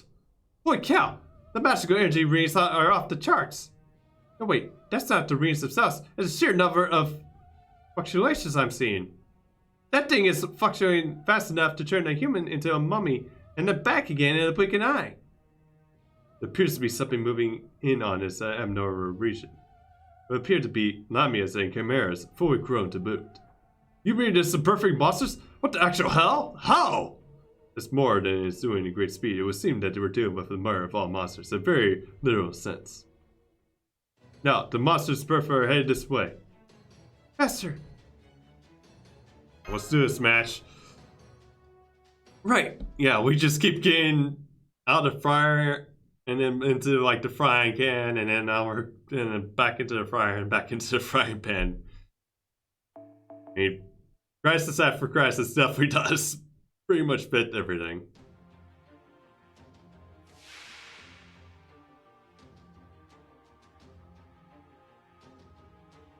What the heck?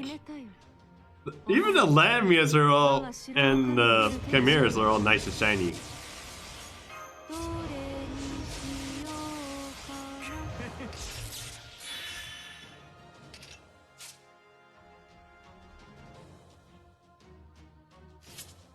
Okay, hopefully I don't have to,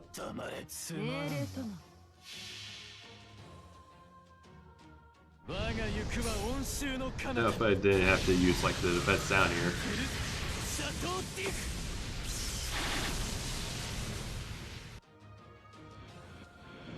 Okay, good.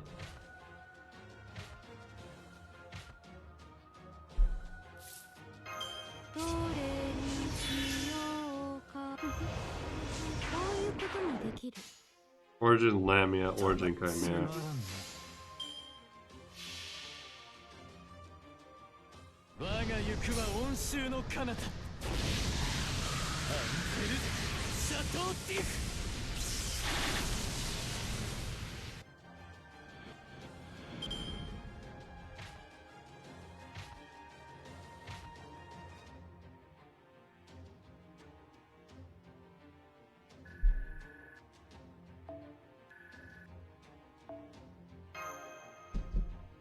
Okay, I'll keep going with that.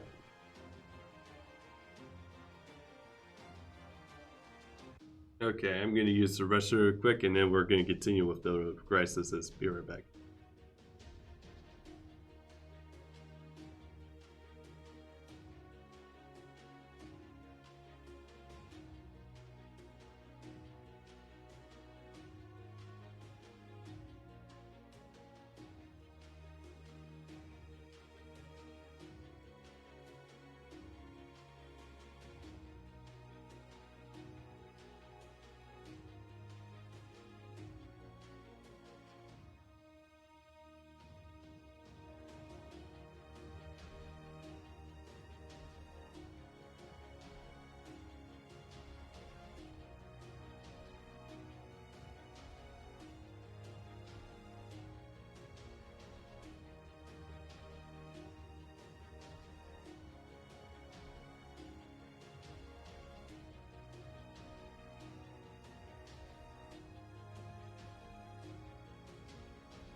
Okay, I'm back.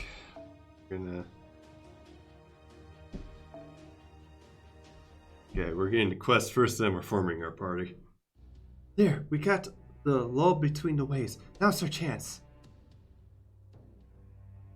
I know, we'll be getting evasive measures as soon as we collect you. We'll make our way through any creatures that we can to avoid the natural naval ran and anti-submarine net cutters. Forget that, Captain. We've got to get out of here now, before she gets here.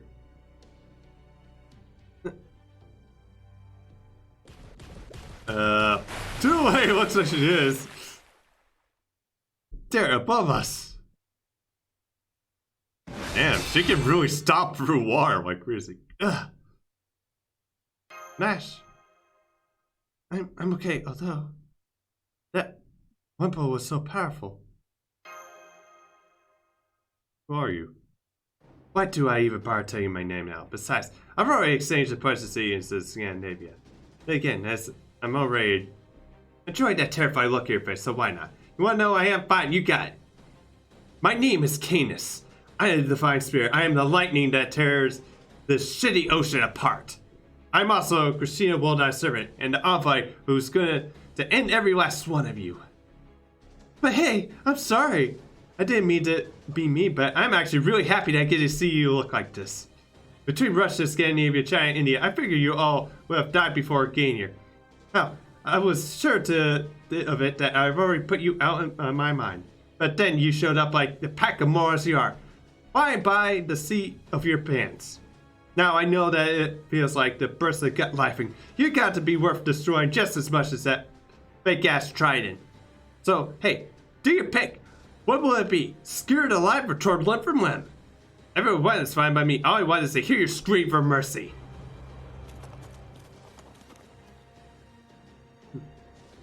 Oh. What's the freaking nerd doing out here? How about you go back to your calculations and shit and just leave the fight to the grouse, huh? Well, I would just love to just do that. I'm afraid a few extra hands would be necessary to feel with a divine spirit. The name's Sherlock Holmes. I'm afraid I missed my chance to say hello back in Scandinavia. So I am here now to make up for my lack of manners. Is that so? Well, I like that you mind your manners. At least in the sense that you don't piss me the hell off. On the other hand, I can't stand the whole prim and proper shit. So I think I'll spit on the difference and rip your guts off first. Do you really think a couple of human heroic spirits can even stand a chance against me? I'll show you what happens when trash like you tries to pick a fight with a god.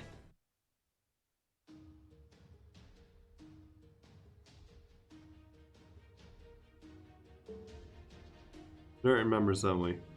Which is MASH.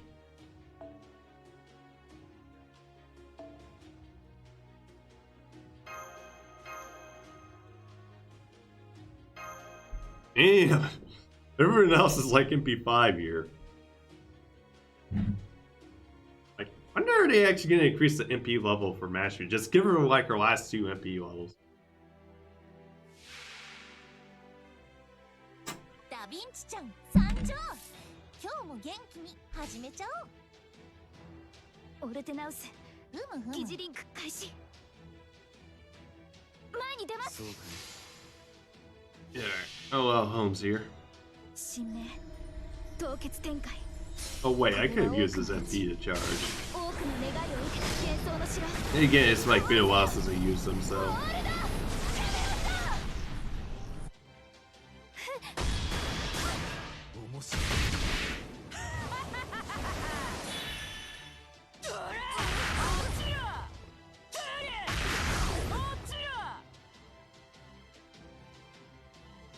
So all that for one term. Which I can't complain because, hey, easy like experience right here.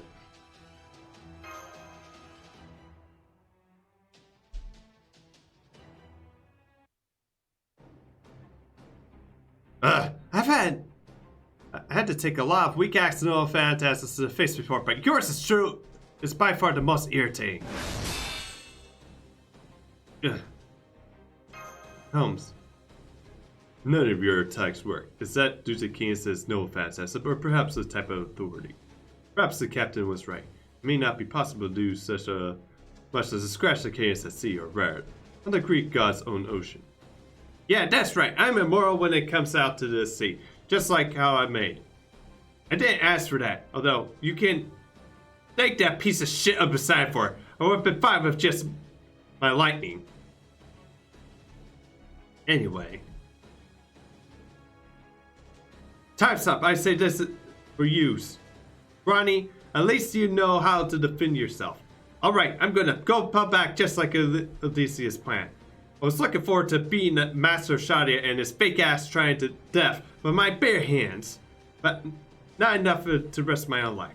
There, Shadia. It'll be nice. And at least make sure that you die a painless death. Yes, that's routine. I've got a very bad feeling about this. Return to the naturalist. So what's the fourth crisis? Oof. Are you okay, Mr. Holmes? I'll be alright. I feel at least slightly better than I did.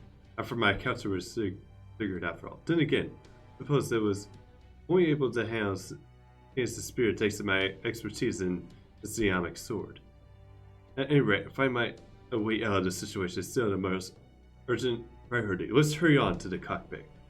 I don't know why Canis fell back, but I certainly doubt that it was to give us any time to rest.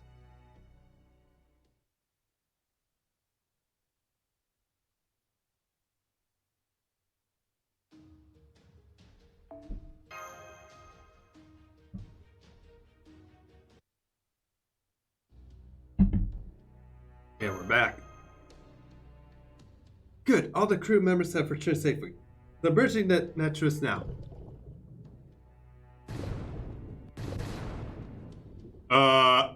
What? The naturalist is safely underwater, but I hope we despise it some time. Damn you, Christina. Wasn't it just the strange geomic beast enough? Do you really have to seek Canis on us too? It's just so childish to be overpowered on arrival. Gordy, I'm not sure childish is the right word. I mean, this is pretty much the opposite of playing around. Yes, good point, but never mind that now. We need to focus on getting out of here. We are not ready for serious out. But Patina identified Greece attacks and the damage Canis and Slighton did to our armor. Repairs are going to take some time. If we try to zero cells now, we'll be all crushed into pulp under the pressure of void space. And since we don't want that happening, we'll just have to find another way out of these wires. The SAR's going nuts. A full bunch of something's head our way. Crap. Are those depth charges? They're creatures! They're what looks like could be living something hid away from the surface. Shit, they're going to collide with us at 9 knots. What the living thing could possibly move so that fast? At first I analyze them, I think they're probably lamias? Vicious maneuvers. Hands, brace, brace, brace. Ah! Oh man, that's really bad. They punctured section 2. We're starting to take on water. I'll seal it up once the crew is out of there. 3, 2, 1. There, it's sealed. What the hell? Those creatures were... I know those were living creatures, so where did the charges come from? This is a hatch lookout. I'm hearing something strange. Oh man, they're trying to pry up right open. Sonar, reporting in. I'm seeing a ton of ships on the surface, both ahead and behind us. There must be at least 50 of them. We can't possibly break through so many. Engine, all ahead. Fight to speed. Take off the creatures that are trying to open the hatch. Roger that. Break speed. What should we do? I don't want to die out there. Don't even dare to breathe. That strange sound is coming from the hatch. Stopped. Did we lose them? No, I don't think we did. Although, I guess there's what's going on? Can we just make a run for it now? We're surrounded. They knew exactly what we were going to do. Proceeding phase 3. Activate the lamias we built into the seabed. Once they secure the target, we'll immediately. There's nowhere left to go. The sea is usually the world of freedom. I never felt so restrained here before. Uh-oh, I'm getting stepping on the sonar again. Now we've got hostiles coming from the seabed. They're pretty much the same as the ones before. Jesus Christ, how many fucking Lami are there? What the... Was that another depth charge? No, sir, that sounds more like some sort of attack running.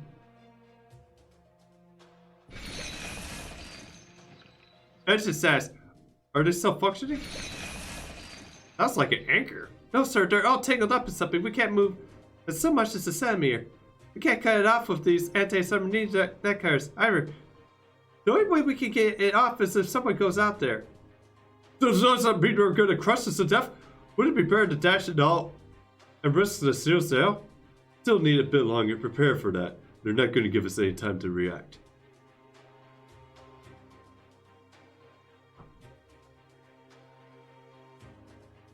With their being core, the only option they'll have left is a steel sail. That means there's still a chance that he could escape to continue to attack them with ordinary. Therefore, we need to give him as a salve of the heavens so that there can be no room for miracles or coincidences. All ships, make sure you follow my commands to the letter. Anyone caught retreating will be punished severely. Yes, sir. Huh. What was that? What's the matter now? Is that a high energy signature coming from orbital space? We should have an ultra long range lens now thanks to Sion, right? Use that to zoom in as close as you can. Roger, activating ultra long range zoom lens now. Zipping into 16,000 meters, 32,000 meters, 64,000 meters, 120,000 meters, 240,000 meters, 500,000 meters. Whoa, there's something out there putting it up on the mountain now. What? Is that really a spaceship?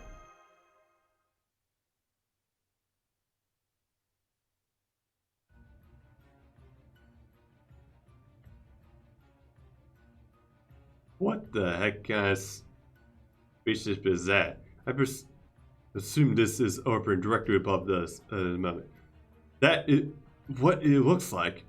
What is that? What is that ever-looking bizarre places is that? I thought the Lost Mouse was supposed to be places where human history sailed out. How can they have a spaceship that looks like it's something out our top scientists can only have dreamed about? We might have been able to get more information about that if we still had a connection to Xi'an. But at glance, it sure looks like more events than anything of our own world. Master, what's wrong? We're all gonna die. Die? No.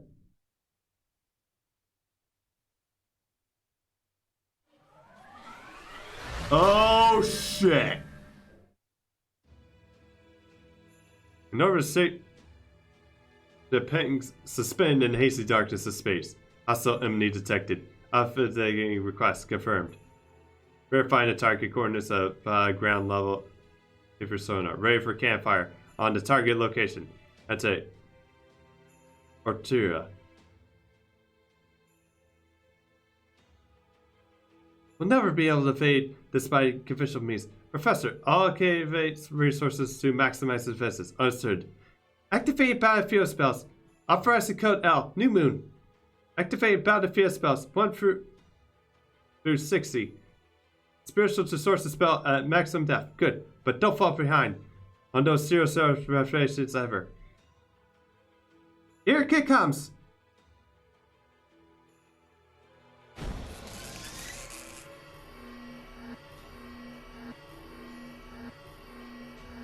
Dispatching interstellar cannon evacuation alert. Firing energy charge in 3, 2, 1. Shooting star or yeah.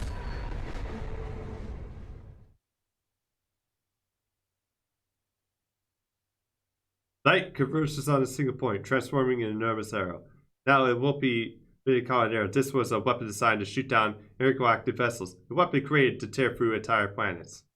Anti-planet, no And that no fast as now it's light streaks out towards a single submarine, the Naturalist.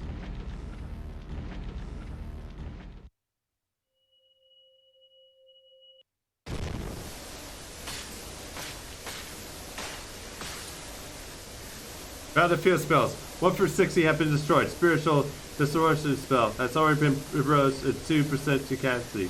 Time for distortion to repair itself. 5 seconds. Spell is gonna hold. Initiate steel sail! Captain, we can't. If we try to initiate.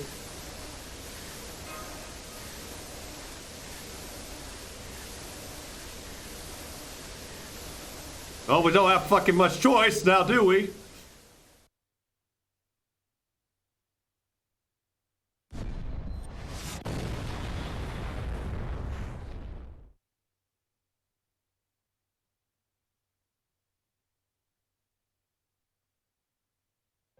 It's a hit. The Shadia's ship has been completely vaporized. Too bad for the guys who had to keep them surrounded. A necessary sacrifice. We will give them time to fall back. We shall go. Shall we go home, sir? No, not yet. We're going to check on the target area for any remains. Are you sure, sir? There's not much. There's a scrapple of them left. That is the reason not to look, and the reason not to look is because... Yes, sir. I'm sorry, sir. We'll start searching the area right away. This is why. Is this why he paid that foxwoman such an extravagant price for that shower report analyst? Because he foresaw this sort of events? That light I saw, Dan.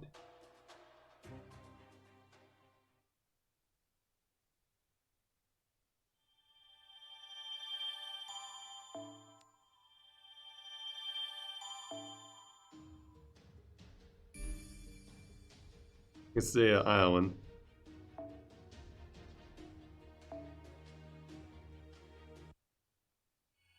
Section 2. Impossibility Marcus.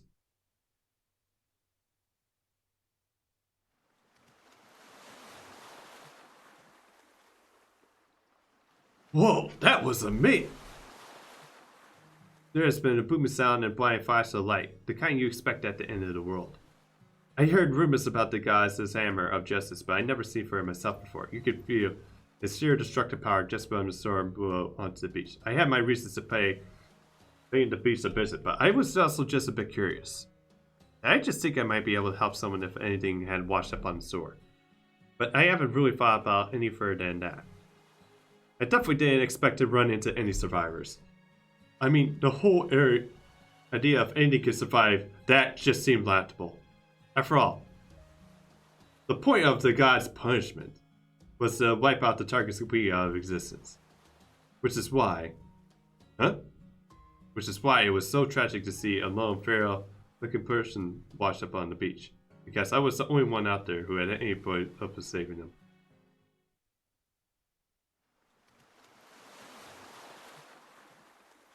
him. What just... I can't breathe. Woo! Hey, you okay? Are you alive? Are you still breathing? Oh, you aren't, are you? There's something stuck in your windpipe. Let's see, I think for a choking victim, you're supposed to get behind him, put pressure on their abdomen. 1, 2, 3!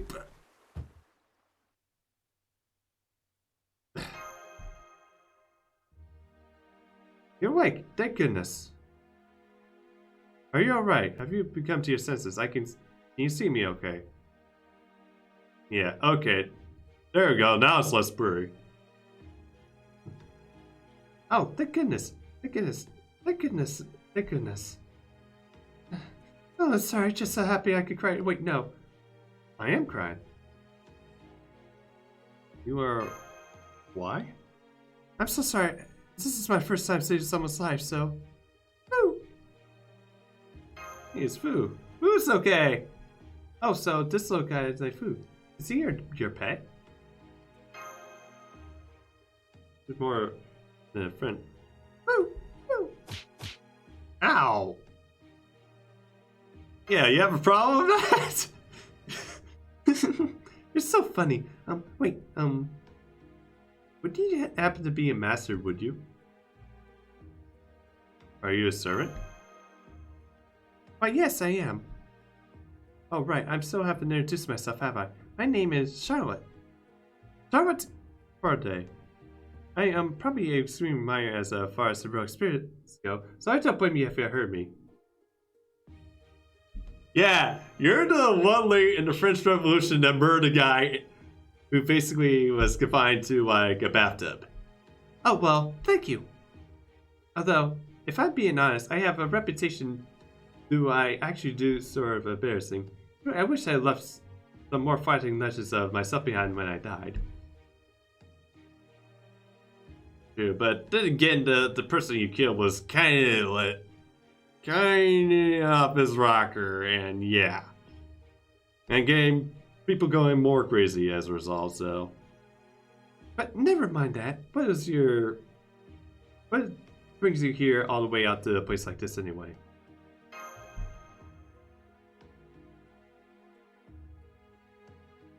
Oh, I get it.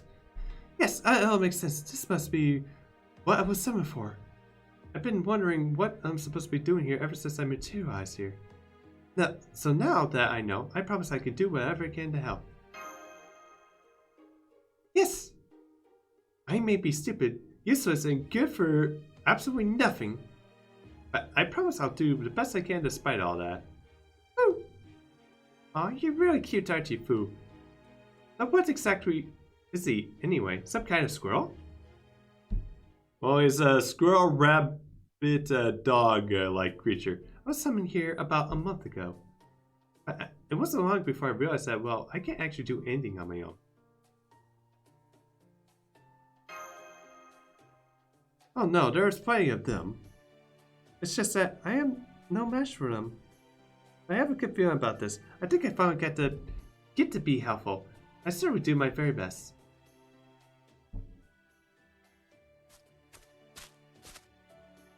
Anyway, I suppose the first order of business is probably tracking down all your other companions. So while I'm doing that, I'll tell you everything I know about Atlantis.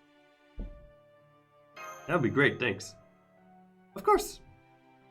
Okay, so this island we're on now is called Ishta. After one the goddess of Olympus, there's a village here where some humans live, and another servant lives on the island as well. Another servant? Which one? Yes, he calls himself the Courier. I still don't know his true name, but he's the one that brought me here on a ship. A ship, huh? By the way, Drakasak, I'm afraid I have some bad news. I actually have no idea where we are right now either. Now, where was that village again? Oh man, I feel sorry for Charlotte. I guess she's only good at like murdering people in bathtubs. Yeah, where we are now. I'm so sorry. You're okay. It's now that I think of it, I'm losing my way as how I ended up at the beach earlier too. I tell you, well. Woo! Don't make any silent movements. I'm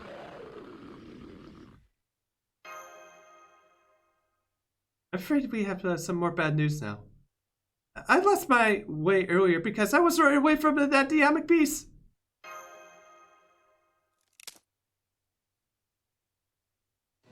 There's no way we can be it. Run away! Woo! Okay, looks like we have to make a contract with Charlotte to get her to kill this thing. Yeah, crap is getting on us. You're Casa Hawk. For a day. Please, run for it. I'll hold off as best I can. I promise myself I'll be useful this time. Here goes nothing.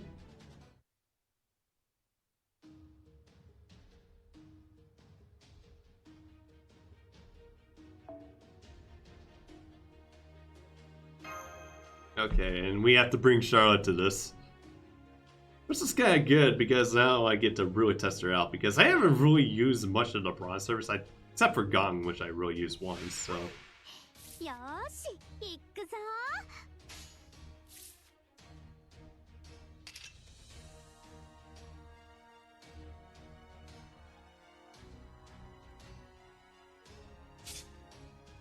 Okay, what the heck? Increase evade. 殺しますね Fuck! Okay, that's 了解です not what I wanted, but はいはいええ I'll take it. ととそれそれそれやっちゃいます12の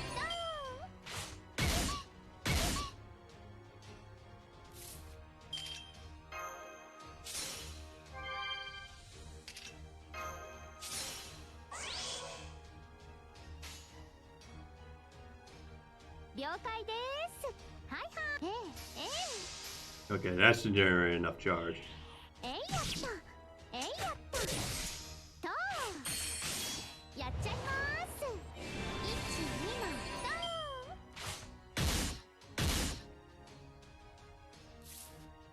天使さんお願いします頑張りましょう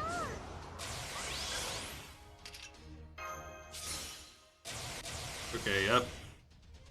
宝具準備ですね了解です Okay, Cheryl is definitely gonna slay this now. 私は世界を動かせずけれど世界は私を鈍らせるラ・レーブ・アンソレイエ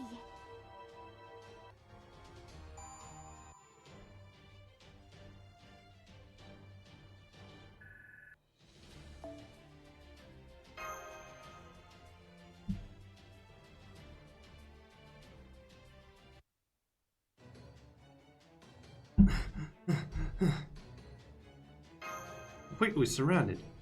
No, I won't give up yet.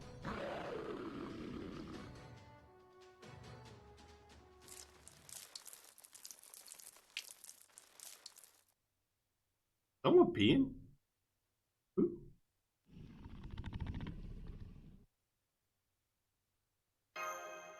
They're raining on them. Having a bike can be a real pain sometimes. Ah! Someone really did piss on them. No, wait, something's not right here. Why do we even have to do this anyway? I mean, I'm a servant for Petro's sake. Oh, maybe it's just because my name is meant the one who discharges one. Oh, god damn it. That must be it. Ha! Whoever thought that was a good name for anybody. Does that mean wires falling down on the Visa says it's actually...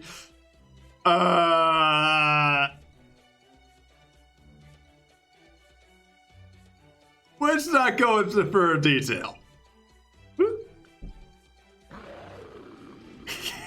God. What's that? Did I get it on somebody? Oh god. This is more messed up to the time where basically a squirrel peed on me as a kid as I was walking under a tree. Sorry about that. Hang on. I'll be right down. Oh, good god. Sorry, kid. Don't mean to involve you guys in my little, bit of fun. You call it peeing on people fun? Who did I get on? Not me. I literally couldn't live with myself if I had. I guess that means you guys were the unlucky winners this time. Then, my bad. Ugh, gross. Stay away from me. Yeah, you're the one that fucking pissed on him. I'm sorry, but this is a little too much for me. Whew. There we go. Have a nice solid hit. Hey there, I didn't know who you are, but you're lucky I found you when I did.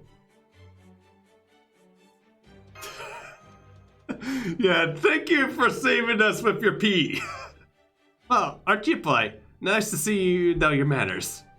As for a pretty young lady, you're a servant? Yes, I am, and I take you are as well. Sure am. I think this calls for a toast to our faithful encounter. Yeah, wash your hands first. I agree. Cleanliness comes first. Alright. Alright, now I hear ya. I mean, what a pain. Okay, let's try that again. This means I saved your life, yeah? Yeah. Yes, by basically pissing all over like demonic beasts. Yeah, 'cause that must have been even worse for suspension than I thought. Well, your interest was a little okay. It could be off-putting. I suppose we wouldn't be here right now if not for you. So thank you for that. So beautiful. Now, what? If I wash my hands, maybe it'll be alright if I heard yours. No, I think I'll pass on that. Thanks. We still don't even know each other's names after all, so I think it's pretty much too early for anything like hand holding. Oh, I was rejected with a cold hard logic. That is just sad. Well, plus she doesn't want to like shake hands with someone that just took a piss. Okay then, sounds like the introductions are in order. Alright, the TriStar Hunter.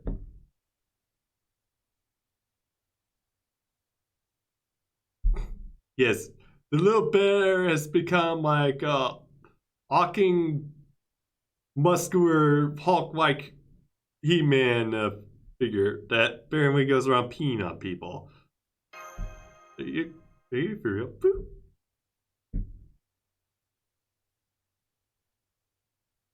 Ah, now I got you. So you met before then, huh? Oh, yes and no. What's that supposed to mean? As in you were like a little teddy bear. Anyway, you are? Conde. Oh, I see. It's okay if you never heard me. I'm a very minor figure as a rogue spirits go. Sorry about that. I'm so sorry, Trikasak. I wasn't able to be useful after all. If Orion had showed up, who knows what would have become of us. And you managed to hold him off until he took his piss, so... Huh? But I couldn't even defeat a single demonic beast. Don't be ridiculous. I'll never have been able to save you guys if you hadn't hung in there like you did. Oh? I see, it was useful after all. It was wonderful. That means I could die now. Where did that come from? Oh, sorry, I misspoke. What I mean to say was I was so honored that I could die a happy servant. Being able to help humanity is a dream come true for me. I can almost feel myself disappearing as we speak. But okay, I mean it. Okay, you're actually egging me on, aren't you? Not even close! Actually, hold on. Something's still not adding up. Let's see, you're not an Atlantean, right? And you're a servant? Well, what's going on here?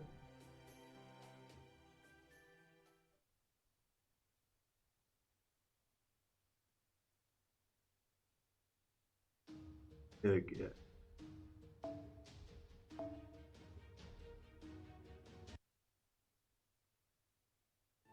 Now I see. So you're a master. Oh, don't worry.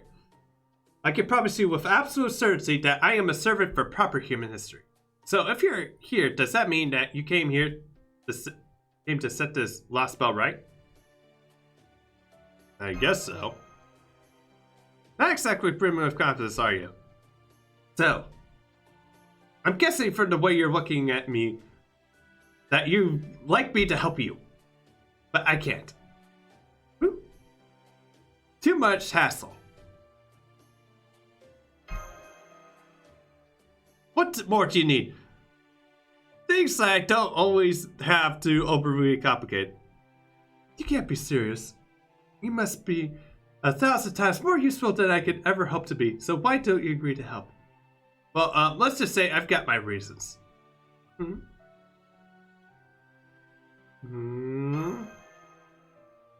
Alright then, I suppose this is where we go our separate ways. Come on, Trikasak, we'll never find the village if we keep wasting our time here. Let's just get going.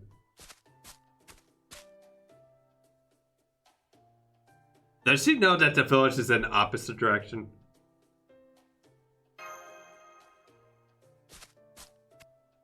Alright, I almost forgot. We were lost. Alright. Will you take us there, please? Did you just say you were going we were going our separate ways? Just blowing your leg. Come on, follow me. Oh, and just so you know, it's over a day's walk from here, so make a camp at some point. Right? Oh gosh, I haven't been in less than 10 everywhere else. I have no idea what goes so far. Well, I did. Don't worry. I promise I'll always get you to the safest out.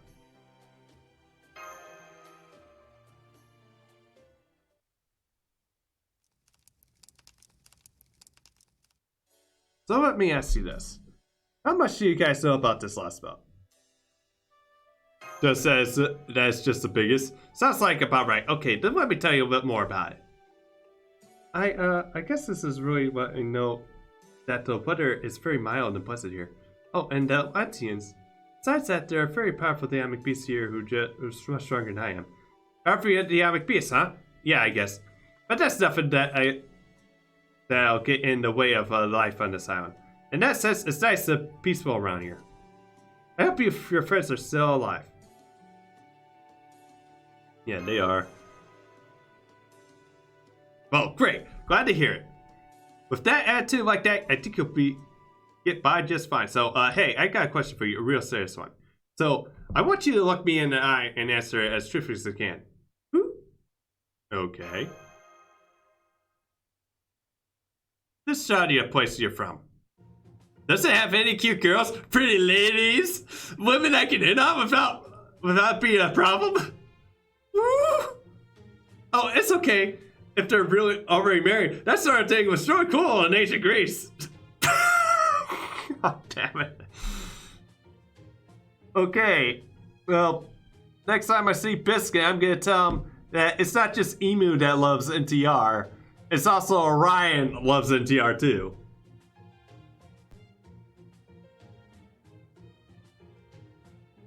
Yeah. And also, do you remember what I used to summon you, dude? Don't let me bring back the scary ghost nurse lady. Can't wait to blame me for that. Wait, does that mean that you and I have met before? Oh, in that case, I'm sure you've seen how terrifying she can be for yourself. But you don't have to worry about her right now. I guess this is really a important question. It's for me! I see. I suppose I have been raising an apathy, and I simply cannot understand an issue like this. Anyway, it's better call it night. Got an early morning for ahead of us tomorrow. Go on and get some sleep.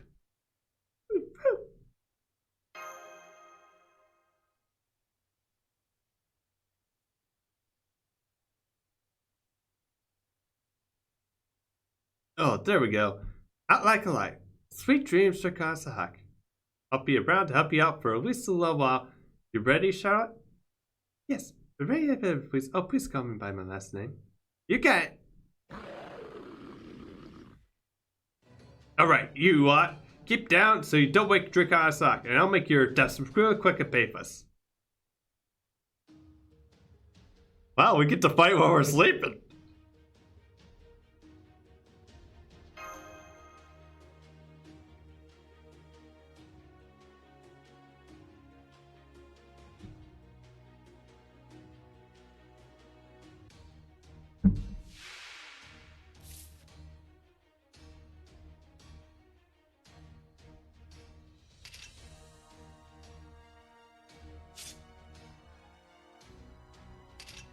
Okay, our pious fast.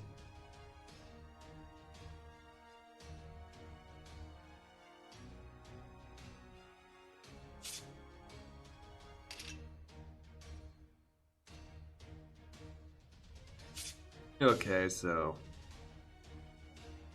Ayo! Hoi hoi! Ayatto!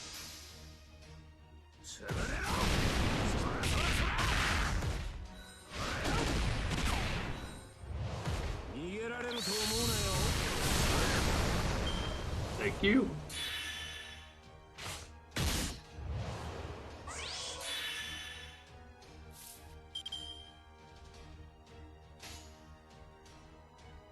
Hoi hoi! Hi hi! Ayo! Hey, yatta! Thank you, Charlotte. Okay.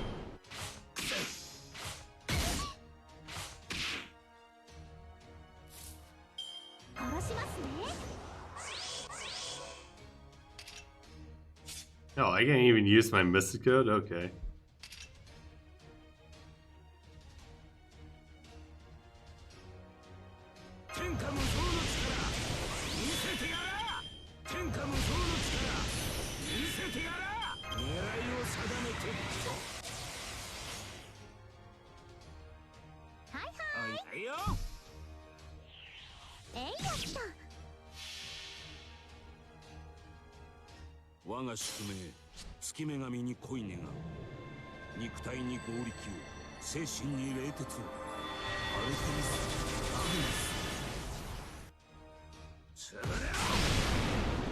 God damn, like one hit. It's like, who needs to damage an MP when you have freaking Orion?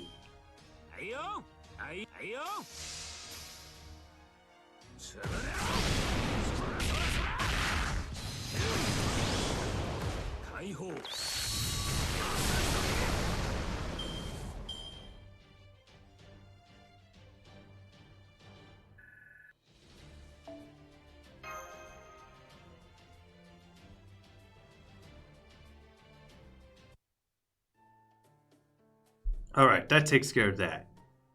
Whew. Oh, hey. Didn't know you were so up, Furball. Who? I know that expression. You're wondering why I'm not helping you, aren't you? I am too, honestly. I mean, as best as I can do in battles is slowing everyone else down. Well, it's complicated. The truth is, I really do want to help, but I just need to antagonize over a little longer. I've never had to deal with anything like this before. I might look it, but I've actually got a lot on my mind. Atlantis is awesome. There's no war. Nobody wants for anything. The only thing that most people have to worry about is the dynamic beast. But there's one part I just can't tolerate.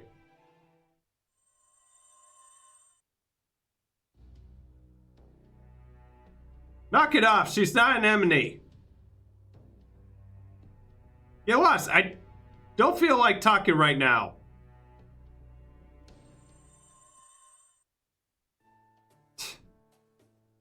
Who's that? I guess I have to say she was my ex-girlfriend. Wait, what? But even though we broke up, we're still not exactly estranged. Talk about awkward. What? Anyway, that's how it is. I appreciate if you could keep it between us.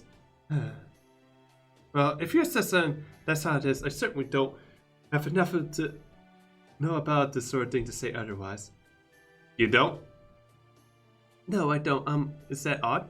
Well, I guess that's okay. Good. Anyway, it doesn't look like any more dynamic beasts will be bothering us. So I'm gonna save close to Drakasak.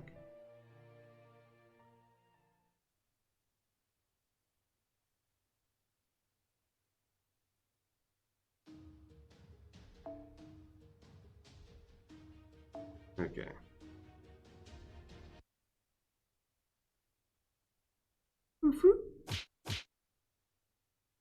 Okay, I'm up. Hey, Miss Guy, how's it going? You would only do LB5 because of Charlotte? But what about Ryan here? I mean, especially since he has this awesome attack where he can, like, peas on enemies. Also, welcome in, Misa Guy, how's it going? But anything out of it? No point for you doing it, because no offense require you to complete LB5. Yeah, Ryan isn't worth it. What do you mean? Hey, yep, ready to get going? If we leave now, we should get to the village today. Good morning, Draconstock. Although, it'd probably be best to do it because it does have mats. I've got plenty of jerky if you're feeling hungry. Don't mind if I do. Poof. Here you go, Pooh. So that thing's carnivorous, huh? Yeah, the Ryan is temporary. OG Ryan is eternal. Well, I blame Artemis for that. He doesn't want him in his chat form because in his chat form, he basically sees Artemis as nothing more than an ex-girlfriend. A creature after my own heart. I guess it wasn't just a walking emergency ration. Boop. Hey, that's Paimon that's an emergency food ration here. Not Foo. Oh, sorry. Well, I doubt it'll be enough to fill up on anyway. So let's get going and eat on the way.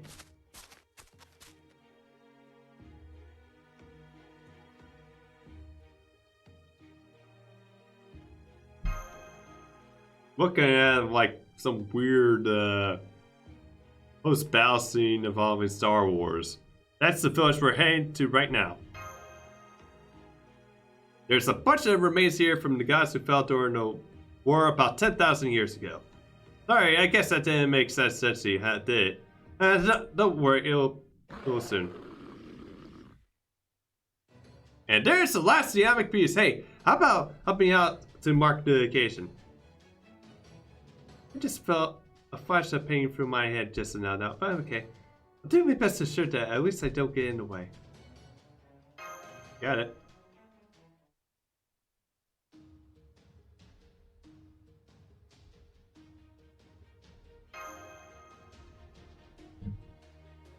Darius is a protect.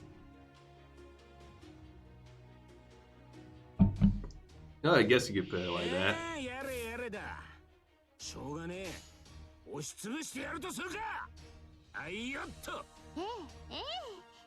I mean, she might have failed in her mission, but... Well, at least now she's like actually getting some love.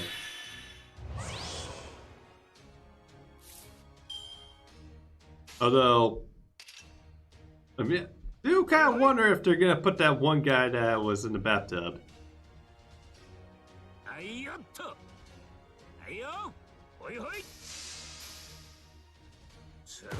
Dude, more what his own phantasm is gonna be is like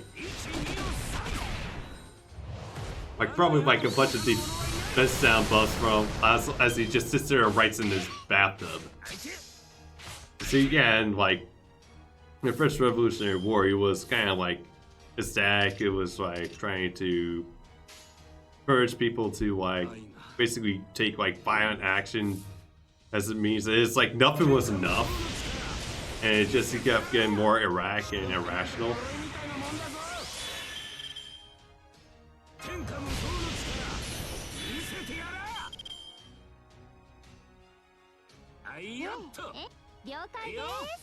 As time came on, so.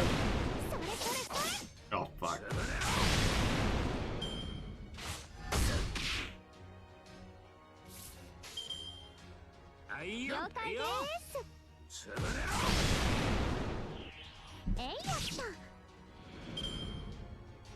Okay, let's see what's in this. Oh! Orion's definitely gonna destroy him.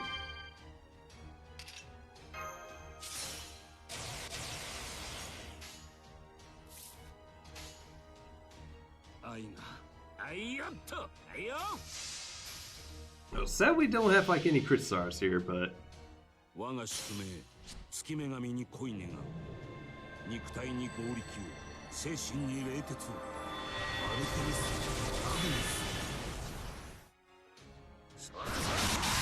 might want to fix it. Oh yeah, I need to probably do that. Because since the update to like the full screen, it kind of screws things up.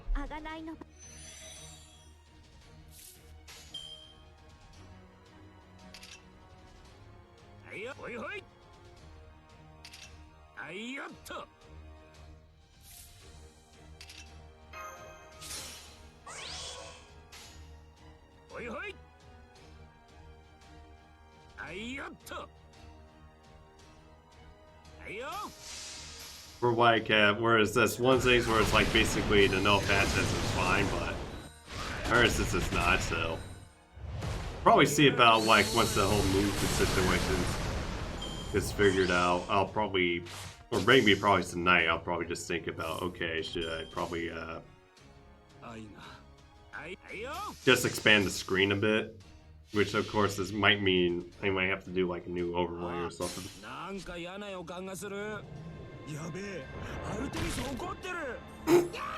Well, I got to joke one.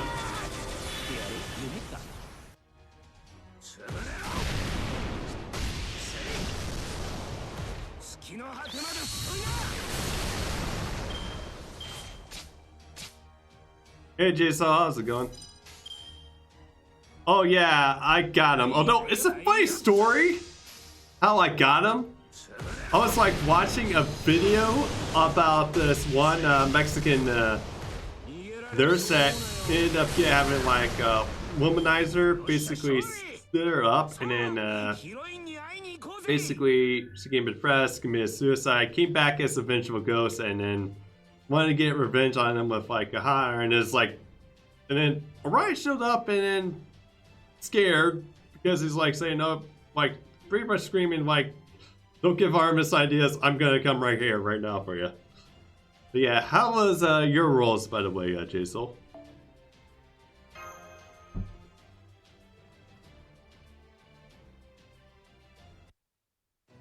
You was already decided to the fact that you wasn't gonna get him. You're preferring to do cheap to play. Had 22 tickets. Okay, and I take, and you use 12 tickets, and you get, and that got. Oh, nice. Well, I've been noticing it's like actually becoming like for pretty easy for a lot of people. I mean, he is a Chad, so I guess he's that much of a Chad that he shows up for everybody. Try this out for size. Oh, that's good at least. Yeah, congrats again on getting your Super Orion, man. Oh man, yeah, we won. Man, having a master around really does make a big difference, doesn't it? It really does, but I don't know why, but I feel like I'm doing so much better now.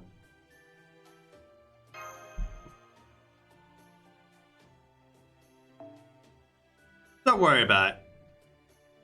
Oh, yeah. I don't suppose. Yeah, come on, Live 5 Faction 2. Oh, wait. Did Orion try 5 Dust with the hand that he peed on? It was using to pee with? Oh, yes, please do. But since I barely did anything to help, I think a low 5 would be more fitting.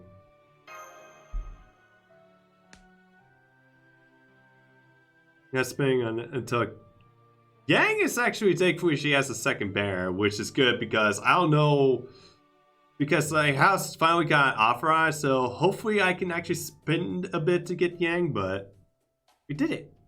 Oh yeah, me next, come on. Well, okay, in that case. Just the fingertips? Well, I can't give you anything better than what I gave Drake Sock, so why is that? Some kind of a circle or something? I guess, but something like that. You might skip and wait until rains. Aim for MP5 rains. Misukai, are you trying to walk into fur hell with rains here?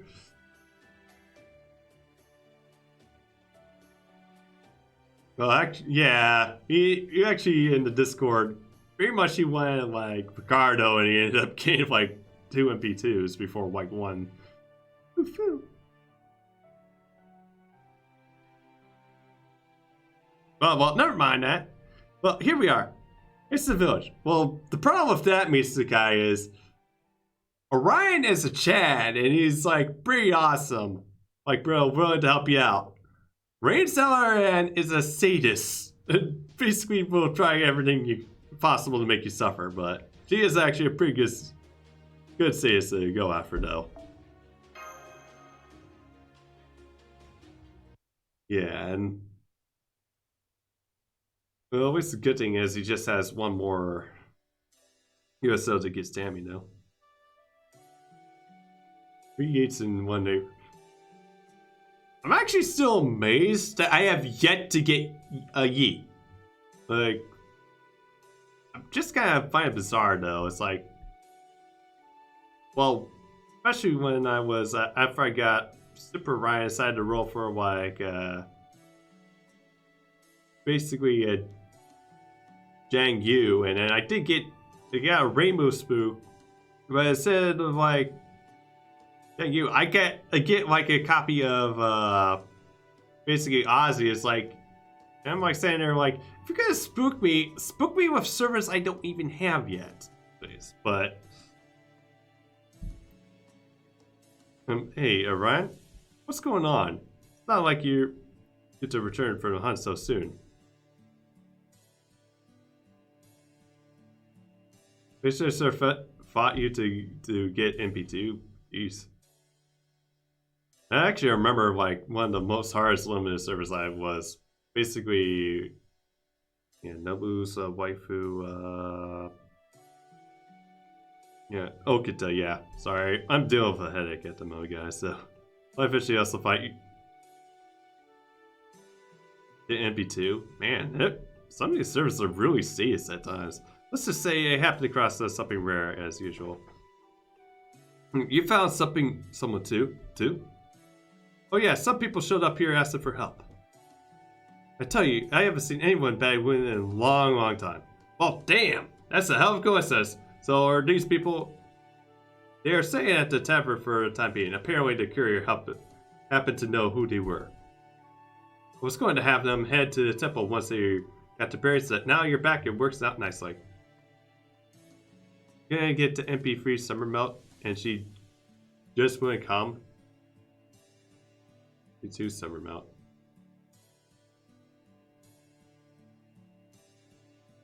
Why, Jesus Christ, dude. Why don't you just sort in there? Although, I think mine was trying to get Okada Summer, and she, like her saver form, she just wants to be a pain in the ass. Plus, of course, of course, to get MP1. Okay, now that is just... Yeah, I guess she felt bad for making you waste that much, and then it's like, okay, I'm just gonna come on a ticket, and it's like, in some ways, that's kind of like adding salt to the wound. Turns out that, no, because it kind of feels like she's just mocking you. Turns out none of them had an offering to the gods, just like you did. Did you hear that, Trikasak? Yeah, it might be them. Hell yeah, I do. There's no way it's just a coincidence. Come on, the tavern's this way. That's why Super Ryan came in 12 ticket. Yeah, although I think it's more like Orion.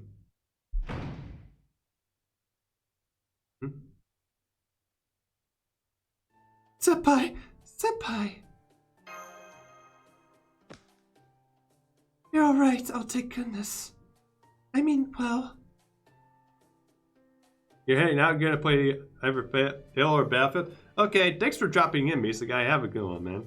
Knew you were still alive, uninjured, and thanks to your fire rings and a shower board. But since we couldn't help contact you, I was worried that you might have been trapped in a prison somewhere. I can tell you really relieved that you were alright.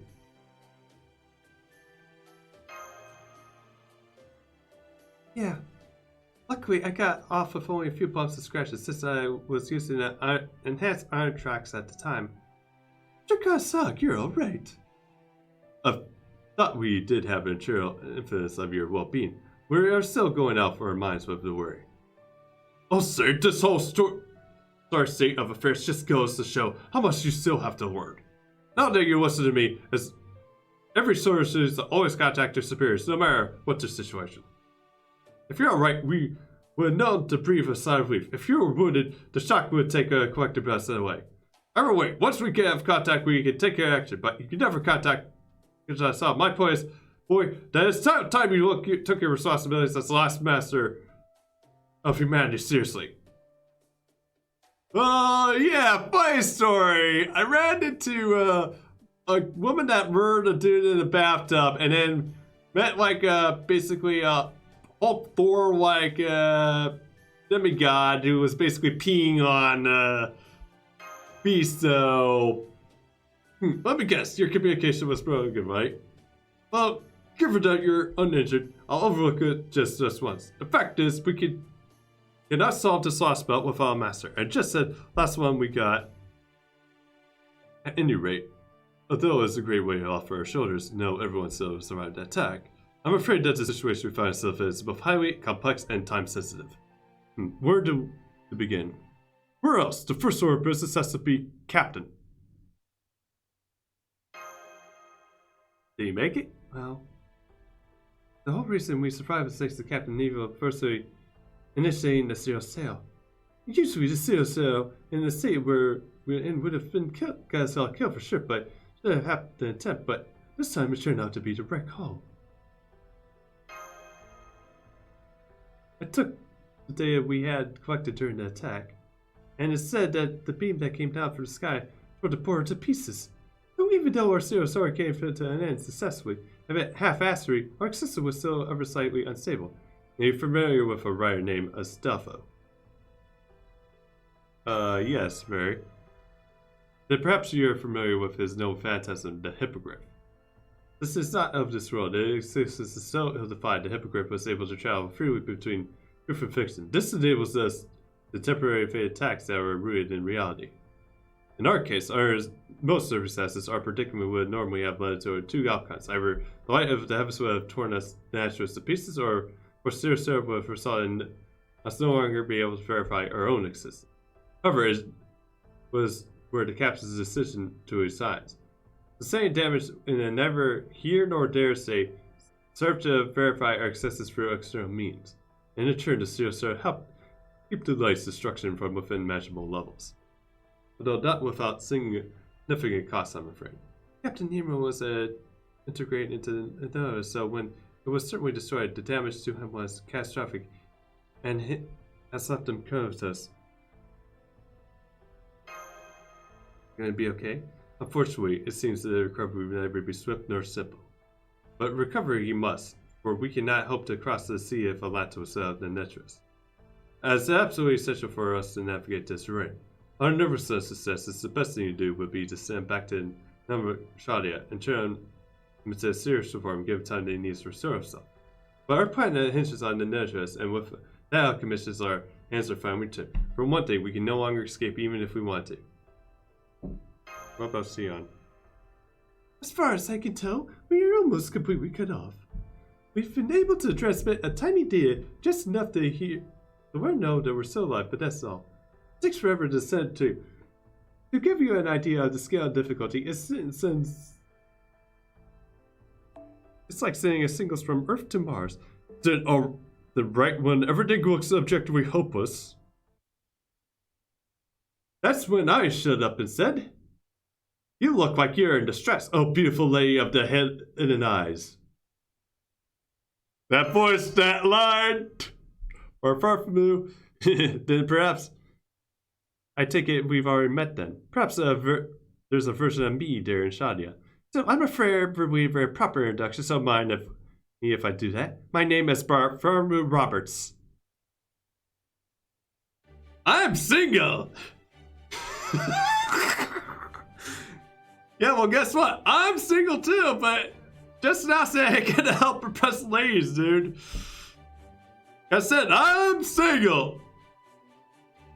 Here, Mash, why don't you come and stand next to me for a while? Oh, God. I feel sorry for the Roberts that's gonna show up in Soul's Shadia now, because he's gonna probably summon multiple copies all just to burn him. Because he does not like people hating on his Mashu. Okay. Indeed, it was through meeting Mr. Roberts that we managed to arrive at this village. What about you, Master? How did you find your way here? Yeah, Ryan helped me by peeing on everybody. This doesn't appear to be anyone else here, although this does smell faintly again. Perhaps this means the servant who escorted you to this village was here not too long ago. Ryan, the human version. There's a human version of Ryan too, not just a bear. Oh wow, I wish I could have seen that for myself. In the meantime, I noticed you also seem to have a very beautiful woman with you. May I ask your name? Oh, I'm sorry. Were you talking to me? I was. My name is Charlotte Conrad. I'm an assassin. Actually, was it? Are you Drake Khan Sahak's servant? Yes, that's right. I'm Master Kirai. Well, as a fellow servant, it's a pleasure to meet you. Oh, and please call me Friday. Not at all. Pleasure's all mine. So, you're the one who escorted the master to here, Friday. Oh, no, it wasn't me. If anything, it was being helped much more than anything. I was helping. Never Tricasa or I would have made it back here if I hadn't been for Ryan. Well, no wonder I haven't seen you around then. You're so afraid that I got hopelessly lost. I'm sorry for worrying you, Mr. Courier. Oh, that's quite right. I'm just gonna grow out your bangs and it'll be all water under a bridge. Huh? Damn, I guess you didn't get it. Anyway, Ryan's gotten it. Now then. Well, that's too bad. I guess I'll have to go after him. Then again, I don't really want to go after another man. Then again,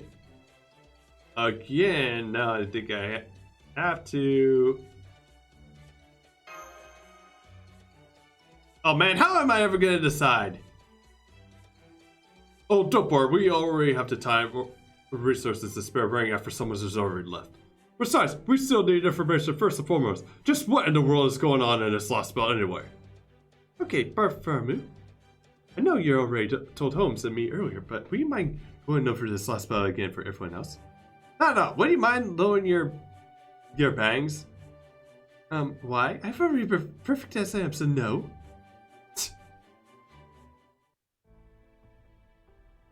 Well, not to get a lie, that is actually a pretty good look. To have like one band covering your eyes, so. Alright then, moving on. We know exactly why the Sea of Atlantis ended up as a lost belt. Do you notice anything unusual about this village? I bet you did. Yeah, the Norse structures that look like they come out of Star Wars, right. As I was saying, you can imagine those giant buildings you saw are not of human design. They were made by, well, there's no better word for them than gods. What's more, these gods still hold the reins of power, even to this day. That's right, here in this lost belt, the gods of Olympus are alive and well.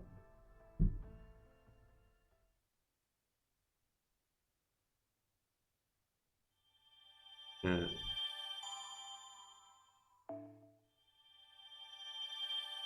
Alright. Okay, guys, I'm getting in here. I might not be able to stream tomorrow because there's like a showing going on.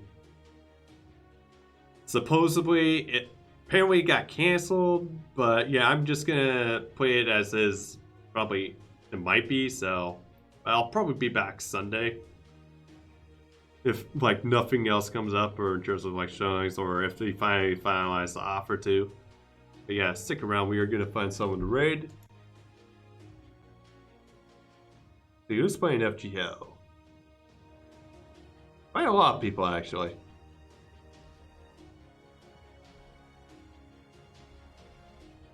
Okay.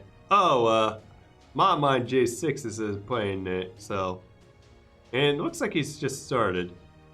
So we're gonna raid J6.